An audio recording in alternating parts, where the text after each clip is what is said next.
હરે કૃષ્ણ. શ્રી શ્રી રાધા ગોવિંદજી જેમના આપણને મેંગલોર ટેમ્પલ જે આપણું છે ત્યાંના ખૂબ સુંદર દર્શન થઈ રહ્યા છે, તો એમના ચરણમાં વંદન કરી ભગવાનના શાશ્વત ભક્ત એવા અર્જુનજી અને શિલા પ્રભુપાદજી પરમ પૂજ્ય જય પતાક સ્વામીજી મહારાજ પરમ પૂજ્ય નામાનિષ્ઠ પ્રભુજીને વંદન કરીને આજના સેશનની શરૂઆત કરીશું મંગલાચરણની ખૂબ જ ભાવપૂર્વક પ્રાર્થના સાથે. તો મેં તમને મંગલાચરણનો આખો જે અનુવાદ છે એ ગુજરાતીમાં સમજાવવાનો પ્રયત્ન કર્યો છે. તો કાલના અધ્યાય સુધીમાં આપણે બધી જ પ્રાર્થનાઓનો જે અનુવાદ છે એ કવર કરી લીધો છે.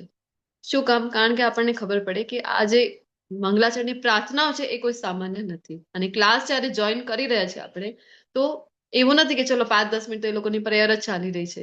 આ પ્રેયર પણ બધા માટે છે. આ મંગલાચરણની જે પ્રાર્થનાઓ છે એ બધા માટે છે. તમે બધા પણ એમાં સહભાગી થશો તો તમને કૃપા મળશે. આપણે જયારે પ્રેયરમાં સહભાગી થઈ રહ્યા છીએ ત્યારે જ ગુરુ કૃપા આપણને મળે છે.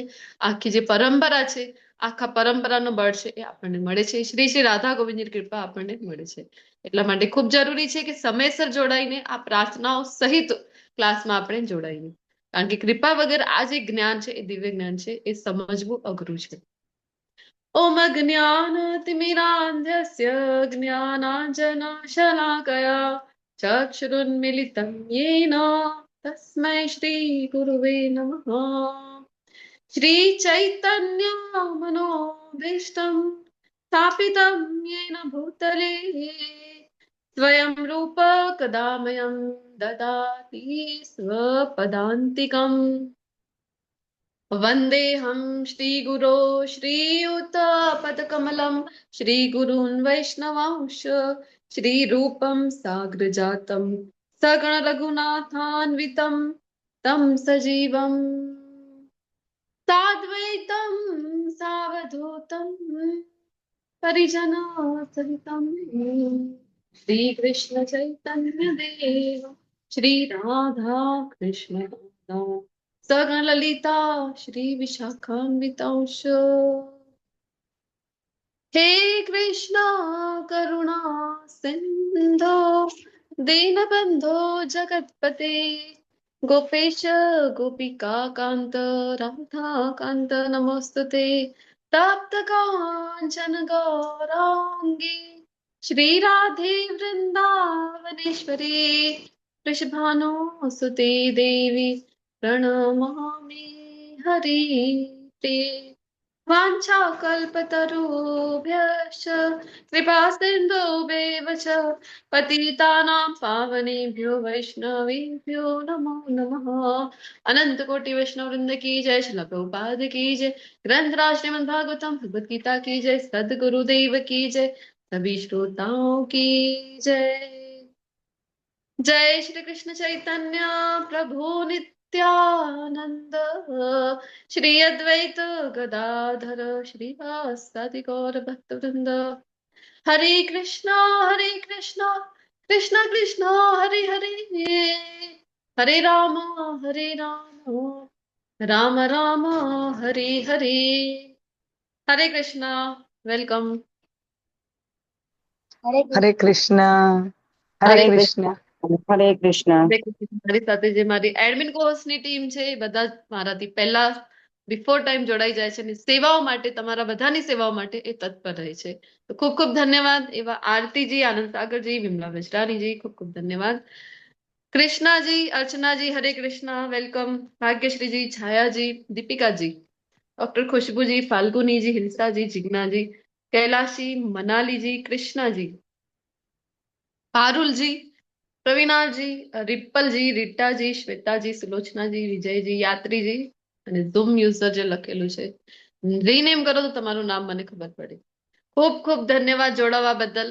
અને શ્રી શ્રી રાધા ગોવિંદ ટેમ્પલ ઇસ્કોન કુલાઈ મેંગ્રોના વતીથી તમારો ખૂબ જ હૃદયપૂર્વક સ્વાગત કરું છું. ને આજે આપણે મળી રહ્યા છે લેવલ 1 અને અધ્યાય 9 ની ચર્ચા કરવા માટે.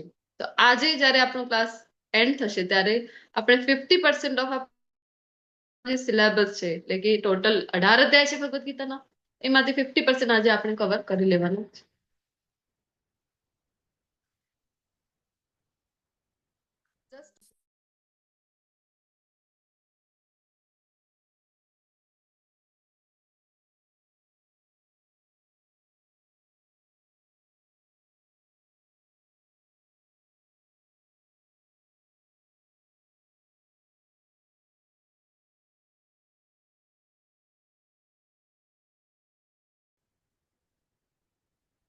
હરે કૃષ્ણ. 9મા અધ્યાયની આપણે ચર્ચા કરવા પહોંચી રહ્યા છે. તો હું એમ કહી રહી હતી કે 50% જે છે સિલેબસ કમ્પ્લીટ થઈ ગયું છે. મને આશા છે કે તમારામાંથી જે કોઈ પણ ન્યૂ પાર્ટિસિપન્ટ છે એ બધા ક્વિઝ આપી રહ્યા હશે. લેવલ 1 ની જે ક્વિઝ છે, કારણ કે આપણે ડે 1 માં ચર્ચા કરી હતી તેમ તમારી પાસે જો આ લેવલ 1 નો સર્ટિફિકેટ હશે તો જ તમે જે નેક્સ્ટ લેવલ છે એટલે કે લેવલ 2 માં સહભાગી થઈ શકશો. તો બધાને વિનંતી છે જેમનું પણ રજીસ્ટ્રેશન બાકી હશે આજે જ અવશ્ય પ્રયત્નો કરજો, અને જેટલી મિસ થઈ ગઈ છે તમે આજે પણ એ આપી શકશો. તો ચલો શરૂઆત કરીએ આજના અધ્યાયની. આપણે જોયું હતું ભક્તિ યોગના અધ્યાયની શરૂઆત થઈ ગઈ છે. કયા અધ્યાયથી આપણે ભક્તિ યોગના અધ્યાયની શરૂઆત કરી છે એ જણાવો મને. હરે કૃષ્ણ. ચલો કેટલા લોકો જાગી રહ્યા છે ખબર પડે મને. 7મા અધ્યાયથી. ભગવત પ્રાપ્તિ. હા, અધ્યાય 7 પરમાત્માનું જે જ્ઞાન છે એ આપવાની ભગવાને શરૂઆત કરી હતી 7મા અધ્યાયમાં. પોતાના વિશેનું જે જ્ઞાન છે એ. તો 7મા અધ્યાયથી આપણે શરૂઆત કરી છે ભક્તિ યોગના અધ્યાયની. અને ગઈકાલે જે અધ્યાય ભણ્યા એનું નામ બતાવો. ભગવત પ્રાપ્તિ. ભગવત પ્રાપ્તિ. તો ત્યાં આપણે જોયું હતું આર્ટ ઓફ લિવિંગ ની સાથે સાથે આર્ટ ઓફ ડેથ છે એ પણ આપણને ભગવદ ગીતા છે એ સમજાવે છે, એ ભણાવે છે. ખૂબ સુંદર ઉદાહરણ જોયું હતું વિષ્ણુ પિતામહનો, કે જે અંત સમયમાં ભગવાને કહી રહ્યા છે કે શું આપું હું તમને. વિષ્ણુ સ્તુતિમાં તો કહી રહ્યા છે કે આ સમયમાં હું તમને તમારી, કારણ કે બાળ શૈયા ઉપર છે તો શું આપશે ભગવાનને, તો કહી રહ્યા છે કે હવે આ સમયમાં જયારે મારો અંત સમય છે તો આવા સમયમાં હું અત્યાર સુધી મારી જે મતિ છે એ બધા વિષય સુખોમાં લાગેલી હતી, પણ અત્યારે આ સમય હું મારી શુદ્ધ મતિ છે એ તમને અર્પણ કરું છું. અને શિલા પ્રભુપાદજીનું પણ ખૂબ સુંદર ઉદાહરણ જોયું હતું. તો શરૂઆત કરીએ આજના અધ્યાયની, જેનું નામ છે 9મો અધ્યાય પરમ ગુહ્ય જ્ઞાન. તો આપણે જોઈ રહ્યા છીએ કે સ્તર જે જ્ઞાન આપવાની શરૂઆત 7મા અધ્યાયમાં કરી હતી એને જ હવે આગળ વધારી રહ્યા છે ભગવાન. અને શૃંખલા આગળ વધી રહી છે, અને એના સાથે સાથે જેમ જેમ આગળ વધી રહી છે એમ એમ જે જ્ઞાન છે એ હજીને જે ઊંડો, હજી ડીપ થતો જઈ રહ્યો છે. ગઈકાલે જોયું થોડુંક ડાયવર્ઝન હતું ત્યાં, કારણ કે મૃત્યુ વિશે પ્રયાણ કાલે ને એવા બધા શબ્દો જે પકડી અર્જુન જે પૃચ્છા કરી હતી તો એના ઉત્તર ભગવાને ગઈકાલના અધ્યાયમાં આપ્યા. અને ફરીથી હવે જે વિષય ચાલ્યું હતું પોતાના વિશેનું જ્ઞાન આપવાનું, તો એ વિષય ઉપર ભગવાન ફરીથી આગળ વધી રહ્યા છે અને હજી ને હજી ઊંડો જ્ઞાન આપવા જઈ રહ્યા છે. તો મોસ્ટ કોન્ફિડેન્શિયલ નોલેજ કરીને આ ચેપ્ટરનું નામ શિલા પ્રભુપાદજી આપી રહ્યા છે ઇંગ્લિશમાં. પરમ ગુહ્ય જ્ઞાન છે.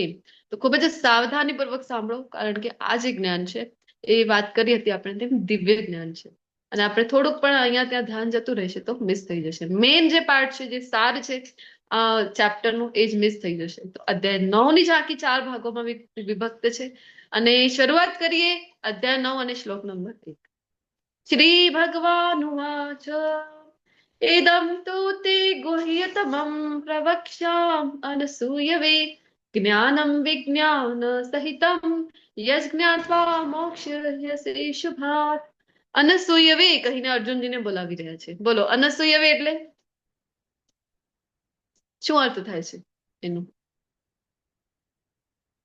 હરે કૃષ્ણ. અનસૂયવે નો અર્થ શું થાય છે? ખ્યાલ છે કોઈને?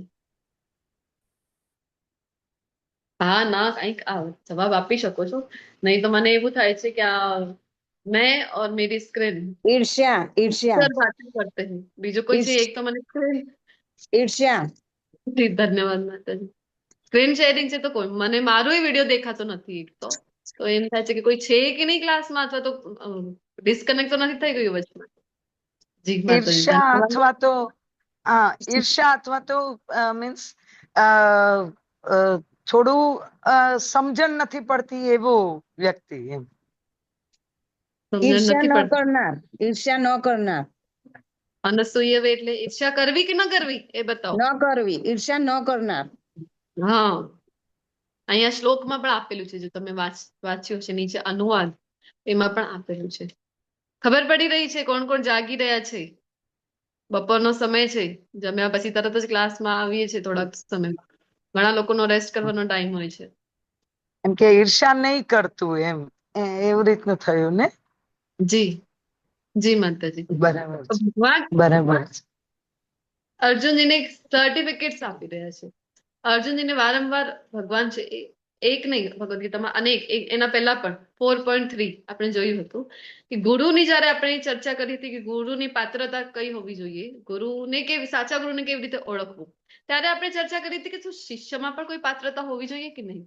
તો જોયું હતું કે 4.3 માં ભગવાન શું કહી રહ્યા છે, અર્જુનજીને શું કહીને બોલાવ્યું હતું ભગવાને, ચોથા અધ્યાયનો 3જો શ્લોક, કે શું કામ આ જ્ઞાન ભગવાને કીધું હતું કે તને હું આપી રહ્યો છું, યાદ છે કોઈને?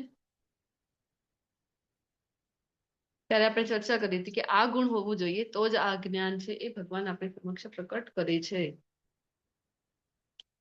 ભક્તો અસીમે સખા ચેતી રહસ્યમ એતદ ઉત્તમમ, યાદ છે? ચોથા અધ્યાયમાં ભગવાને કીધું હતું 3જા શ્લોકમાં કે અર્જુનજી ભક્તિ અને છે, સખા પણ છે. તો ભક્તો અસીમે સખા ચેતી ત્યાં ભગવાને કીધું હતું, અહીંયા કહી રહ્યા છે અનસૂયવે કે તું કદાપી મારી ઈર્ષ્યા કરતો નથી, તેથી હું તને આ પરમ ગુહ્ય જ્ઞાન તથા સાક્ષાત્કાર વિશે જણાવીશ કે જે જાણી તું ભૌતિક અસ્તિત્વના સર્વ કલેશોમાંથી મુક્ત થઈ જઈશ. સતત આપણે આ કલેશોમાં છીએ, ભૌતિક જગતમાંથી તો સતત કલેશ છે, એના ઉપરથી જ ઇંગ્લિશ પણ નીકળ્યું છે ને, ક્લેશિસ થતા હોય છે. તો ભગવાન અર્જુનજીને કહી રહ્યા છે ઈર્ષ્યા નથી કરતા અર્જુનજી, એટલે અનસૂયવે. તો પછી અર્જુનજી તો વાસ્તવમાં ભગવાનની ઈર્ષ્યા નથી કરતા, ભગવાનના તો એ શાશ્વત પાર્ષદ છે. તો પછી આ કોના માટે કહી રહ્યા છે ભગવાન? આ આપણા માટે કહી રહ્યા છે.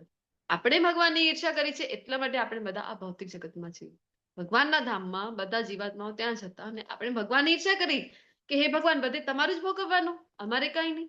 તો એવી રીતે જયારે ઈર્ષ્યા, આપણે કંટ્રોલર બનવાની ઈચ્છા કરી કે હું જ કંટ્રોલ કરીશ, તો ભગવાને કીધું ચા તને એવી હું વ્યવસ્થા કરી આપું છું કે તું હવે અહીંયા નાનકડો એવો પણ કંટ્રોલર છે એ બની જશે. માલિકીનો જે છે આપણને ખૂબ શોખ હતું.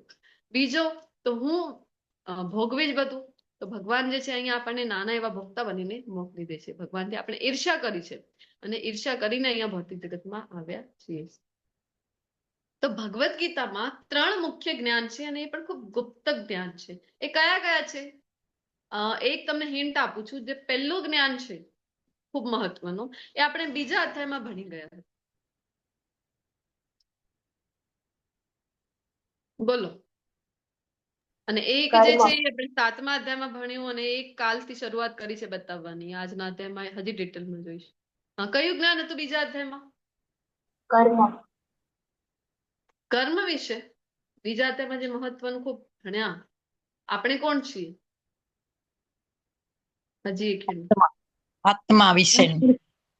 આ શરીર નાશવંત છે. આપણે આ શરીર નથી અને આપણે શું છીએ? તો પછી શરીર તો નાશવંત છે.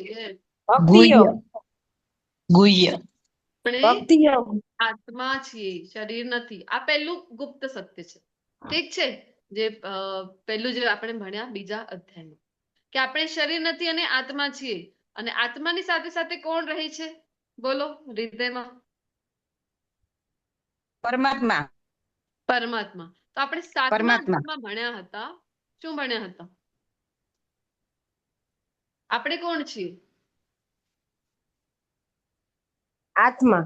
આત્મા છીએ, શરીર નથી. પરંતુ 7મા અધ્યાયમાં શું ભણ્યા? શરૂઆતમાં જ ભગવાન જે જ્ઞાન આપી રહ્યા હતા 7મા અધ્યાયમાં પોતાની શક્તિ વિશેનું જ્ઞાન આપ્યું હતું. યાદ છે કે નહીં? 2 જ દિવસ થયા છે 7મો અધ્યાય ભણવા. શક્તિ વિશેનું જ્ઞાન આપ્યું હતું. ગઈકાલે ચર્ચા કરી હતી. કઈ કઈ શક્તિ જણાવી હતી મુખ્ય?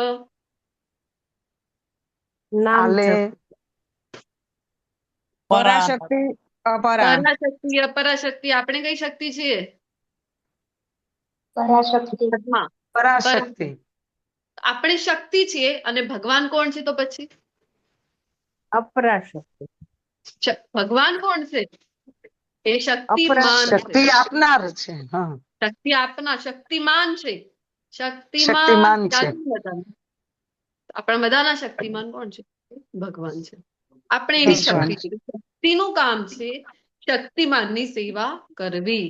તો આ જયારે આપણે સંબંધ ખબર પડી ગયો કે ભગવાન સાથે આપણો સંબંધ એટલે જીવાત્માનો સંબંધ ભગવાન સાથે, જે 7મા અધ્યાયની શરૂઆતમાં કહી દીધું છે. તો આ બીજો સત્ય છે કે જીવેર સ્વરૂપ હૈ. ચૈતન્ય મહાપ્રભુ પણ કહે છે. શું કહે છે? જીવેર સ્વરૂપ હૈ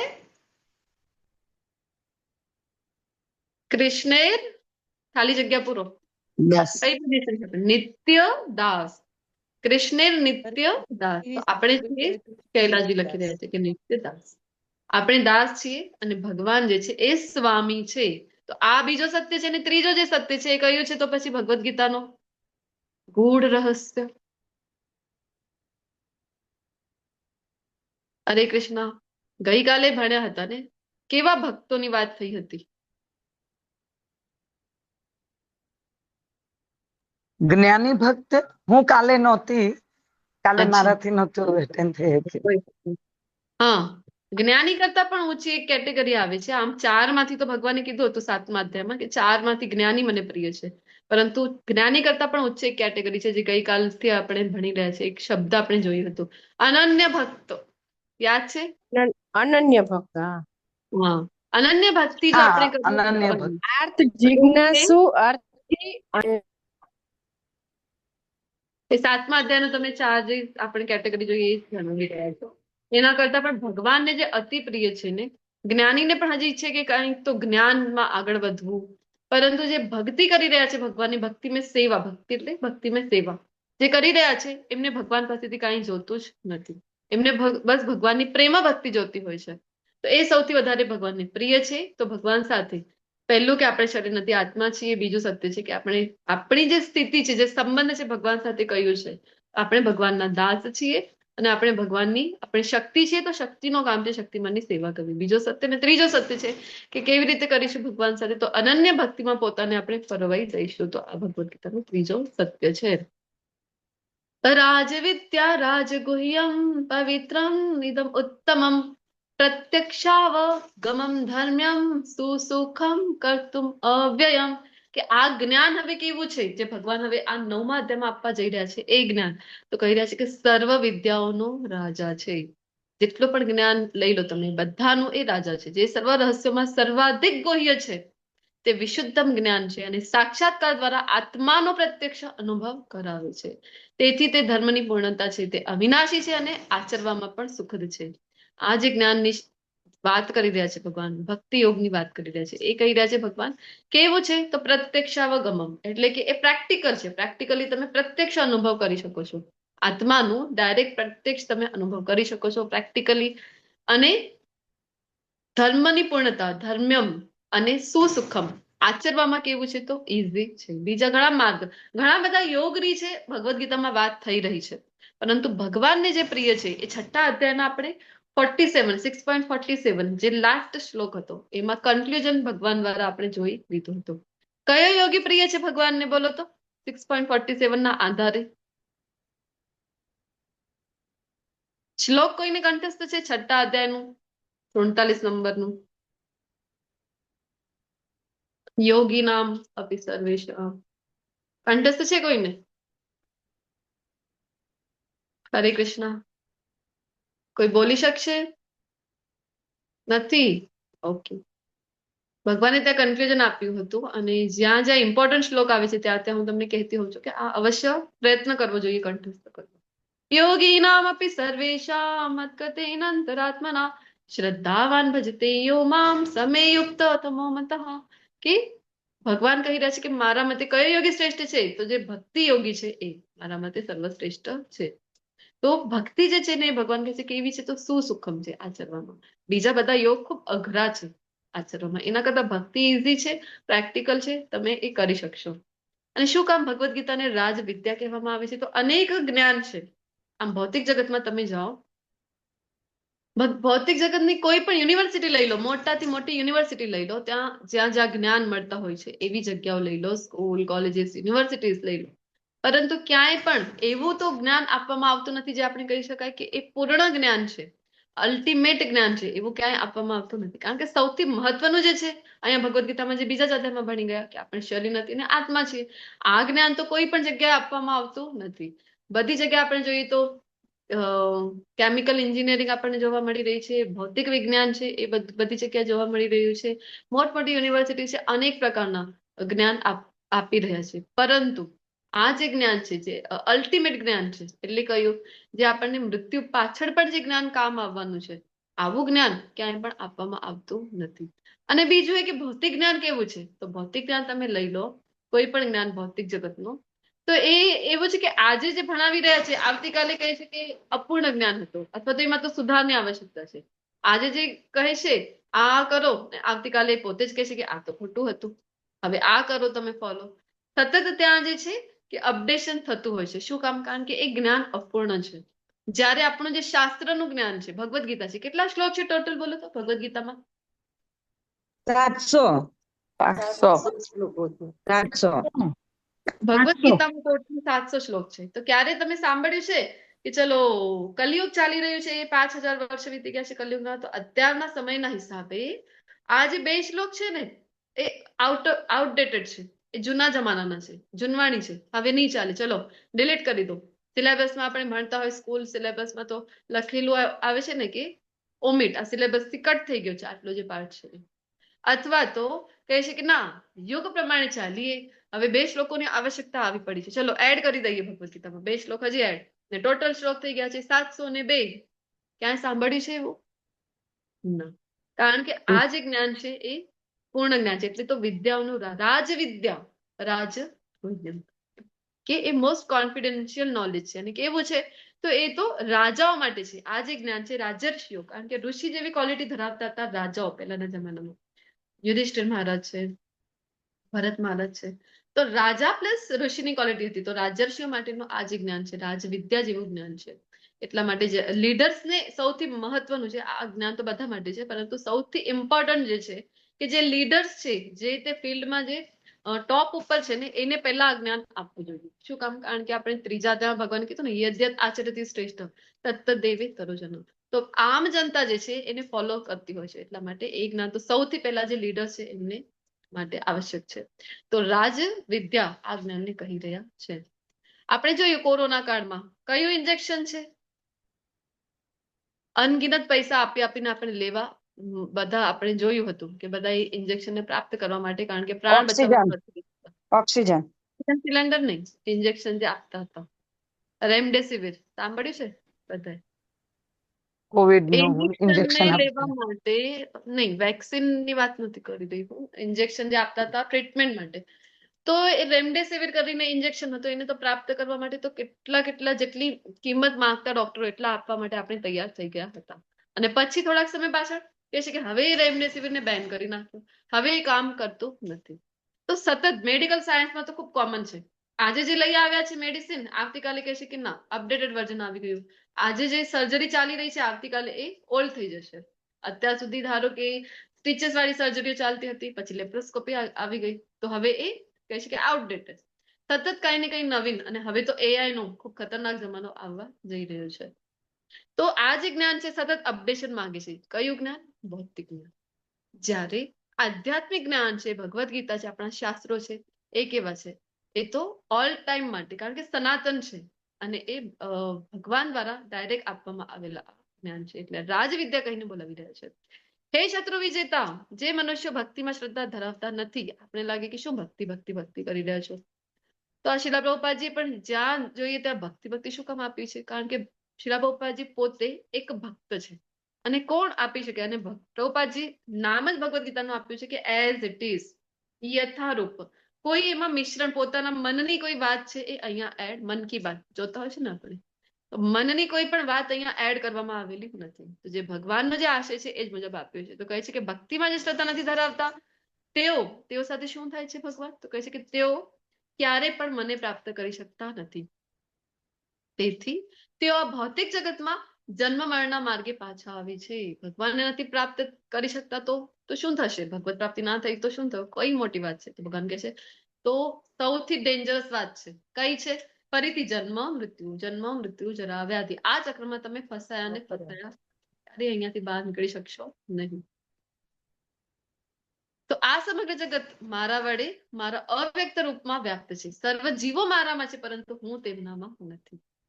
ઘણી વખત આપણને લાગે કે આવી કેવી વાતો કરે છે ભગવાન. ઘણીકમાં કહે છે કે બધા જ જીવો મારામાં છે, હું તેમનામાં નથી. આગળ પણ કહે છે કે થોડીક વાતો વિરોધાભાસી લાગે આપણને. ભગવાનની જે વાતો છે એ લાગે છે કે વિરોધાભાસી કેવી રીતે ચાલી રહી છે. તો આ જે વિધાન છે એને કેવી રીતે સમજીએ આપણે?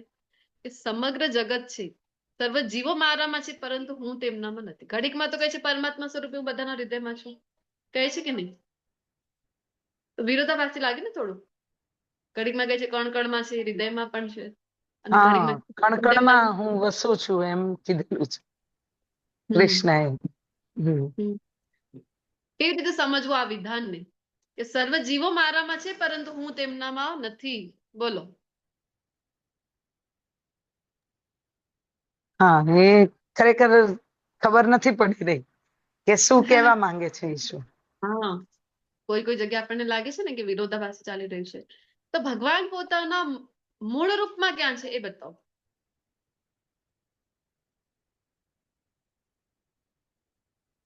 મૂળ રૂપમાં ક્યાં રહે છે?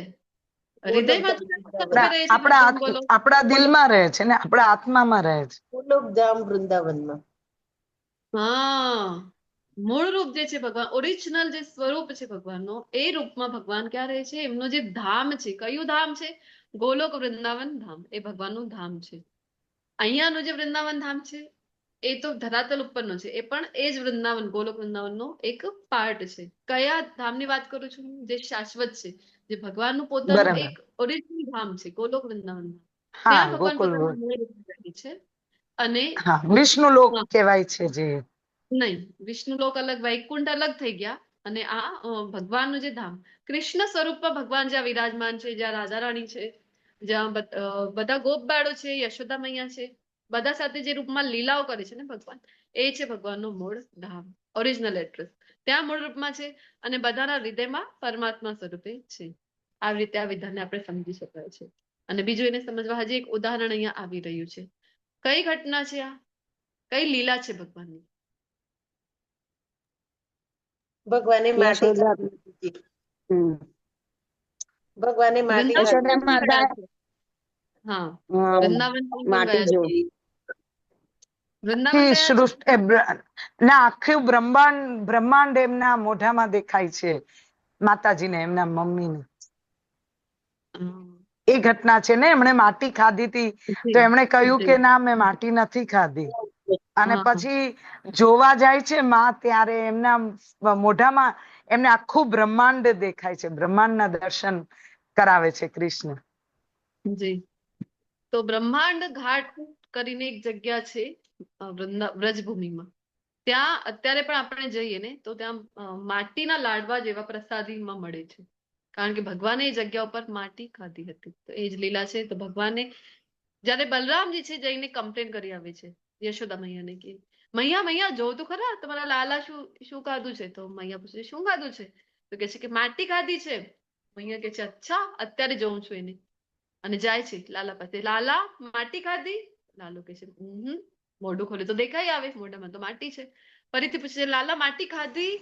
તો કે છે અને પછી એક ટ્રીક આઝમાવે છે, એક આઈડિયા આઝમાવે છે.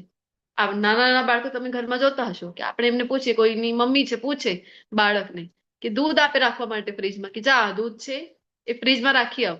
તે રાખી આવે તો એને પૂછે છે ને ફરીથી, દૂધ ફ્રીજમાં રાખ્યું કે નહીં? એ કહે છે કે હા રાખ્યું છે. ફરીથી પૂછે, અરે રાખ્યું કે નહીં? નહીં રાખશે તો બગડી જશે દૂધ. તો એ કહે છે અરે હા મમ્મી, તને જો મારા પર વિશ્વાસ નથી ને, એક કામ કર, તું જા ફ્રીજનો દરવાજો ખોલ અને ચેક કરી લે પોતે જ. એવું કહે છે ને બાળ. તો પછી મમ્મી શું કહે છે, અરે નહીં નહીં નહીં, વિશ્વાસ છે તારા ઉપર, તું કહે છે ને તો રાખ્યું છે. તો સેમ ટ્રીક અહીંયા ભગવાન આજમાવી રહ્યા છે. કઈ? ભગવાને લાગ્યું કે ચલો વારંવાર મને પૂછી રહી છે ને, હું એને કહું છું કે મોઢો ખોલીને જોઈ લે, તો હું આમ કહીશ કોન્ફિડન્સ સાથે, તો પછી મૈયાને શું લાગશે? અરે આટલો કોન્ફિડન્સ થી કહી રહ્યો છે તો એને ડેફિનેટલી નહીં જ ખાઈ હોય. તો લાલો કહે છે કે આમ ઈશારા કરતા કરતા માટી થોડી ગડકી લે છે ને પછી કહે છે કે તને વિશ્વાસ નથી? તમારું મોઢું ખોલીને જોઈ લે. તો ભગવાનને તો પૂર્ણ વિશ્વાસ હતો કે મૈયા હવે કહેશે કે ના ના લાલા, તારા પર તો મને પૂર્ણ વિશ્વાસ છે, પરંતુ થયું ઉલટું.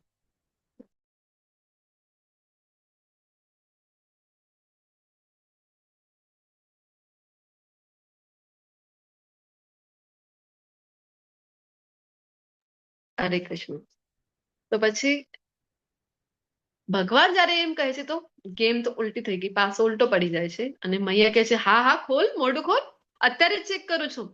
અને પછી હવે તો ભગવાનને લાગે હવે ફસાઈ ગયા, ફટાફટ જેટલી માટી હતી મોઢામાં એ ગટકી લે છે, પણ દાંતમાં તો ફસાયેલી છે. તો ભગવાનને એ ડર હતો, અરે દાંતમાં જોઈ લેશે તો ખબર પડી જશે. અને પછી જે આખી આ લીલા છે જે ભગવાન બતાવી રહ્યા છે કે ભગવાનના મોઢાની અંદર આખા બ્રહ્માંડની ભગવાનના મોઢાની અંદર મૈયા જોઈ છે તો શું તો ભગવાનની મોઢાની અંદર એમને દેખાઈ રહ્યું છે કે એક નાનકડી પૃથ્વી છે, પૃથ્વીની અંદર અને એક પૃથ્વી નથી અનેક બ્રહ્માંડોનું દર્શન ત્યાં થઈ રહ્યો છે. આખી ગેલેક્સી છે એ દેખાઈ રહી છે, આકાશગંગા આખી છે, અનેક ગ્રહો છે, અનેક ગ્રહોમાંથી એક નાનકડો ગ્રહ છે પૃથ્વી, એક પૃથ્વી અનેક પૃથ્વી છે, એમાંથી એક પૃથ્વીમાંથી એક દેશ ભારત દેશ, અને એક ભારત દેશમાં પણ ઉત્તર પ્રદેશ, અને ઉત્તર પ્રદેશમાં પણ જે વ્રજભૂમિ છે એ જગ્યા, અને એમાં પણ આ બ્રહ્માંડ ઘાટ જ્યાં લીલા ચાલી રહી છે, અને એમાં પણ ભગવાન છે એ મોઢું ખોલીને બેઠા છે અને મૈયા છે એ ચેક કરી રહ્યા છે. આખું દ્રશ્ય મૈયાને લાલાના મોઢામાં દેખાઈ રહ્યું છે. પરંતુ અહીંયા જયારે આપણે ડે 2 માં ચર્ચા કરી હતી કે ભગવાન છે ને પોતાના ભક્તોને યોગમાયામાં મૂકી દે છે. શું કામ? તો પછી એમને જો ખબર પડી જાય આ જ ભગવાન છે તો પછી લીલા આગળ ભગવાનની વધશે નહીં. અહીંયા ફરીથી યોગમાયામાં મૂકી દે છે મૈયાને, અને મૈયા પછી કેવા લાગે છે, હે ભગવાન, હું તો વિચારતી હતી લાલા કે તે માટી ખાધી હશે, તે તો આખા મોટા મોટા પર્વત જ ખાઈ લીધા. મૈયા એવું અહીંયા તો આખા બ્રહ્માંડો ખાઈ લીધા છે કે શું? આવી રીતે મૈયા કહે છે. તો બધું જ કઈ હવે કોણ બતાવી શકે આખા બ્રહ્માંડનું જે દર્શન છે એ કરાવી કોણ શકે? જેની અંદર હોય એ જ કરાવી શકે છે. અહીંયા ભગવાન વારંવાર ભગવત તત્વનું પ્રદર્શન કરી રહ્યા છે કૃષ્ણ અવતારમાં, કારણ કે એમને ખબર હતી કે હવે જે નેક્સ્ટ યુગ આવવાનો છે એ રહેશે કલયુગ. તો કલયુગ આવવાનો હતો એટલે ભગવાન વારંવાર ભગવત તત્વ પ્રદર્શન કરે છે, પોતાનું વિરાટ સ્વરૂપનું પણ દર્શન આગળ કરાવવાના છે ત્યારે આપણે જોઈશું. તેમ છતાં મારા વડે ઉત્પન્ન બધી વસ્તુઓ મારામાં સ્થિત રહેતી નથી. મારા યોગ ઐશ્વર્યને તો જો કે હું સર્વ જીવોનો પાલન કરતા છું અને સર્વત્ર વ્યાપ્ત છું, છતાં હું આ જગતનો અંશ નથી, કારણ કે હું જ તો સર્જનનો મૂળ સ્ત્રોત છું. જે કઈ અસ્તિત્વમાં છે, ભૌતિક હોય આધ્યાત્મિક હોય, જે કઈ અસ્તિત્વમાં છે, ભગવાન કે છે બધાનો મૂળ સ્ત્રોત, બધા જ સર્જનનું મૂળ સ્ત્રોત તો હું જ છું. એટલે ભગવાન એનો પાર્ટ એન્ડ પાર્સલ નથી, આપણે એનો પાર્ટ એન્ડ પાર્સલ છીએ. ભગવાન તો પોતે સર્જક છે, બધું જ ભગવાનથી જ ઉદ્ભવી રહ્યું છે. જેવી રીતે સર્વત્ર વહેનારો પ્રબળ વાયુ હંમેશા આકાશમાં સ્થિત રહે છે, તેવી રીતે ઉત્પન્ન થયેલા સર્વ પ્રાણીઓને મારામાં રહેલા ભગવાન શ્રેષ્ઠ શિક્ષક છે, એટલે વારંવાર ઉદાહરણો આપીને સમજાવી રહ્યા છે. એને હજી ક્લિયર થઈ જાય અર્જુનજીને, એટલા માટે કહે છે કે વાયુ છે એ બધી જગ્યાએ છે અને બધા જ આકાશમાં સદા સ્થિત જ રહે છે. એવી કોઈ જગ્યા નથી કે વાયુ નહીં હોય. વાયુ નહીં હોય તો એ જગ્યાએ કોઈ જીવન જ નહીં હોય. તો એવી કોઈ જગ્યા નથી કે જ્યાં વાયુ નથી. તો એવી જ રીતે ભગવાન કહે છે કે બધા જ પ્રાણીઓ જે છે મારા, જે આકાશમાં વાયુ છે પરંતુ વાયુ અને આકાશ બંને અલિપ્ત છે, તો સેમ વે ભગવાન કહે છે મારાથી આ બધા આવી તો રહ્યા છે પ્રાણીઓ, પરંતુ મારાથી અલિપ્ત છે. હે કુંતી પુત્ર, કલ્પના અંતે સમગ્ર ભૌતિક સર્જન મારી અંદર પ્રવેશે છે અને અન્ય કલ્પના આરંભમાં હું તેમને મારી શક્તિથી પુનઃ ઉત્પન્ન કરું છું. એક કલ્પ આપણે જોયું હતું ચોથા અધ્યાયમાં કે બ્રહ્માજીના એક દિવસની કલ્પ કહેવાય છે. તો બ્રહ્માજીના એક દિવસની અવધિ શ્રીલા પ્રભુપાદજી ભાવાર્થમાં આપે છે. કેટલી છે એક કલ્પની અવધિ? ખ્યાલ છે કોઈને? કલ્પ એટલે દિવસ, એટલે કે આપણા 12 અવર્સ, ટોટલ 24 છે ને, 12 અવર્સ. જી કેટલી છે અવધિ બ્રહ્માજીના 12 અવર્સ? એટલે 100 years. નહીં, આપણી તુલનામાં બ્રહ્માજીના 12 અવર્સ કાઉન્ટ કરીએ તો 432 લાખ કરોડ જે છે, 432 કરોડ વર્ષ, 432 કરોડ વર્ષે એટલો બ્રહ્માજીના 12 અવર્સ છે આપણા હિસાબથી. અને 24 અવર્સ કાઉન્ટ કરીએ તો 864 કરોડ વર્ષ. તો એક કલ્પાંત થાય છે. હવે બ્રહ્માજી ત્યાં એક્ટિવ નથી તો બધા ક્યાં આશ્રય પામે છે? બધા જે જીવો છે એ પછી ભગવાન જે છે ગર્ભોદકશાહી વિષ્ણુના રૂપમાં એમને આશ્રય આપે છે, જેને આપણે કહેવાય છે મિની પ્રલય. અને પછી જયારે બ્રહ્માજીનું આયુષ્ય આખું પૂર્ણ થઈ જાય છે ને, તો બ્રહ્માજી સહિત આખા બ્રહ્માંડ સહિત બધા જ બ્રહ્માંડોને અહીંયા પિક્ચરમાં જે આપણને જોવા મળી રહ્યા છે એ છે મહાવિષ્ણુ. મહાવિષ્ણુના આપણે વાત કરીએ તો રોમકૂપોથી અસંખ્ય બ્રહ્માંડોની ઉત્પત્તિ થાય છે. તો જયારે બ્રહ્માંડ જે આપણે કહીએ ને પ્રલય મહાપ્રલય જે છે એ આવે છે ત્યારે બધા જ બ્રહ્માંડો ફરીથી ભગવાનની અંદર સમાવિષ્ટ થઈ જાય છે. ભગવાનનો જ એક અવતાર છે મહાવિષ્ણુ સ્વરૂપમાં જે છે. તો જો પ્રધાનમંત્રી કોઈ દેશ હોય તો એ દેશના જો પ્રધાનમંત્રી હોય ને, તો પ્રધાનમંત્રીને બધા ડિપાર્ટમેન્ટમાં જઈને જોવાની, બધું ચેક કરવાની આવશ્યકતા રહેતી નથી. એમના પ્રતિનિધિઓ છે દરેક રાજ્યના, એક જે એ રાજ્યના સીએમ જે છે, ચીફ મિનિસ્ટર છે, અથવા તો અલગ અલગ ડિપાર્ટમેન્ટના જે મંત્રીઓ છે, કપડા મંત્રી છે, શિક્ષણ મંત્રી છે, આરોગ્ય મંત્રી, એ બધા જ જે છે એ પ્રધાનમંત્રીના પ્રતિનિધિ છે. એ બધા જ કામ સંભાળી લે છે. પ્રધાનમંત્રીને આવવાની કોઈ આવશ્યકતા રહેતી નથી. સેમ વે તો અહીંયા તો ભગવાનની વાત થઈ રહી છે, તો ભગવાન પોતાના અધિકારી જે છે, પુરુષો છે, દેવી દેવતાઓ છે, એ અધિકારીઓ છે ભગવાનના. એ બધાને એક એક ડિપાર્ટમેન્ટ છે સોંપી દે છે, બધું કાર્ય સોંપી દે છે. ભગવાનને પોતાને ક્યાંય પણ આવવાની આવશ્યકતા રહેતી નથી. તો ભગવાન ક્યાં છે પછી? તો મૂળ રૂપમાં તો ભગવાન એમના ભક્તો સાથે લીલાઓનો આનંદ લઈ રહ્યા છે. ભગવાનને ગમે છે એમના ઘરમાં રહે. ઘર કયું છે? તો ગોલોક વૃંદાવન ધામ. ત્યાં એ વ્યસ્ત છે, ખૂબ વ્યસ્ત છે. કઈ વાતમાં? તો પોતાના ભક્તો સાથે લીલાઓ કરવામાં. સંપૂર્ણ દ્રશ્ય જગત મારે આધીન છે. જે કંઈ પણ આપણી આંખો દ્વારા દ્રશ્ય છે, બધું જ ભગવાનની આધીન છે. તે મારી ઈચ્છાથી વારંવાર આપમેળે જ પ્રકટ થયા કરે છે અને મારી જ ઈચ્છાથી અંતે વિનષ્ટ થઈ જાય છે.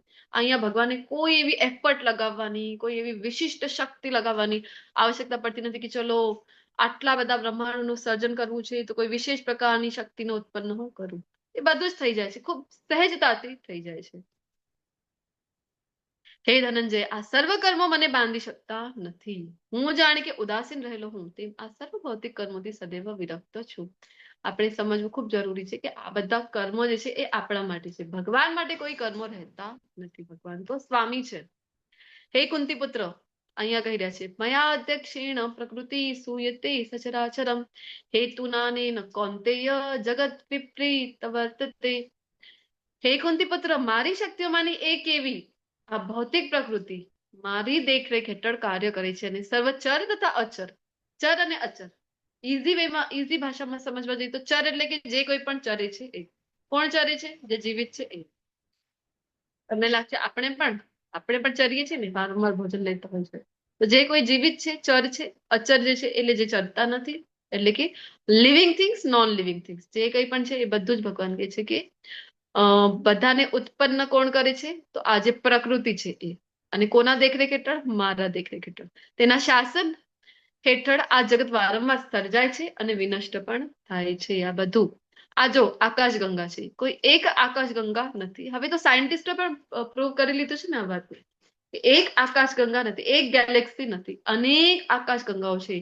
એમાંથી કોઈ એક આકાશગંગાના કોઈ એક ગ્રહ ઉપર આપણી જે પોઝિશન છે એ આપણે જોઈએ તો આપણે એક વિડીયો વચમાં ખૂબ ચાલતો હતો, તમે જોયું હશે તો, સૃષ્ટિની રચના ઉપર જે બનેલું હતું વિડીયો, તો ત્યાં ખબર પડે છે કે અનંત આકાશગંગાઓમાંથી એક આકાશગંગામાંના એક જે સૂર્યની આજુબાજુ જે આપણે ગ્રહ ફરી રહ્યા છે એ ગ્રહ જે સિસ્ટમ છે આખી સોલાર સિસ્ટમ, એમાંના એક ગ્રહોના આપણે કેટલા એક તુચ્છ જીવ આપણે એ આખી ગેલેક્સીની સામે આપણને ખબર પડે છે કે આપણી પોઝિશન કઈ છે.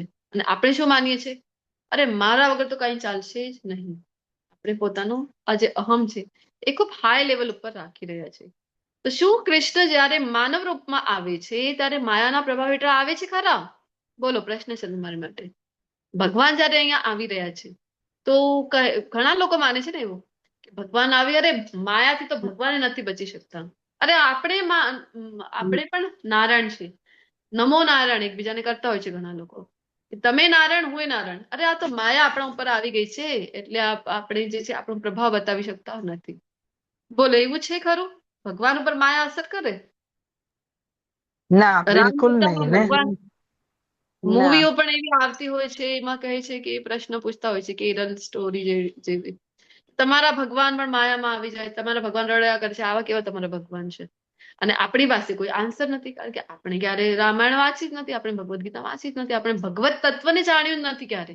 તો આપણને પણ એનો આન્સર આપવા આવતું નથી. એટલા માટે ખૂબ જરૂરી છે કે આપણે શાસ્ત્રોના શરણે જઈએ અને જ્ઞાન આપણે શાસ્ત્રોથી લઈએ.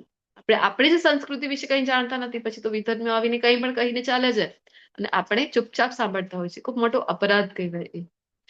તો ભગવાન, બધા લોકો આન્સર આપી રહ્યા છે ચેટ બોક્સમાં. ઘણા બધા જણાના આન્સર આવ્યા છે. ધરાજીનો, પ્રવીણાજીનો, દીપિકાજી બધા ના પાડી રહ્યા છે. યસ, કૈલાસજી, હા જી, ખૂબ ખૂબ ધન્યવાદ. તો ભગવાન માયાના સ્વામી છે. એની પહેલા કેટલી વખત રેણુકાજી પણ લખી રહ્યા છે કે ઘણી વખત કહી ચુક્યા છે. અહીંયા પણ કીધું મયા અધ્યક્ષણ પ્રકૃતિ, એટલે પ્રકૃતિ મારા અંદર કામ કરી રહી છે. અને મમ માયા દુરત્યયા દેવી એષા ગુણમયી મમ માયા દુરત્યયા, કે મમ માયા એટલે કે મારી આ માયા દેવીને પાર કરવી અત્યંત દુષ્કર છે, કીધું હતું ને ત્યાં 7મા અધ્યાયમાં. તો ભગવાનની આ શક્તિ છે, માયાદેવી જે છે એ ભગવાન એના સ્વામી છે, એને આધીન નથી. તો હું જયારે મનુષ્ય રૂપે અવતરું છું ત્યારે મૂર્ખ લોકો મારો ઉપહાસ કરે છે. અવજાનંતી મામ મૂઢા માનુષ્યમ તનું આશ્રિતમ પરમ ભાવ અવજાનંતો મમ ભૂત મહેશ્વરમ, કે મૂર્ખ લોકો શું જાણે છે? મારો ઉપહાસ કરે છે. શું કહીને? કે તેઓ સચરાચરના સર્વોપરી સ્વામી તરીકે મારી દિવ્ય પ્રકૃતિને જાણતા નથી. એવું માને છે કે અરે જો ભગવાન અહીંયા આવ્યા છે, આપણે માયામાં અને ભગવાન પણ માયા, એવું એ માનતા હોય છે. 4થા અધ્યાયમાં આપણે એક ઉદાહરણ સમજ્યા હતા ને કે ભગવાનનું અવતરણ કેવી રીતે થાય છે.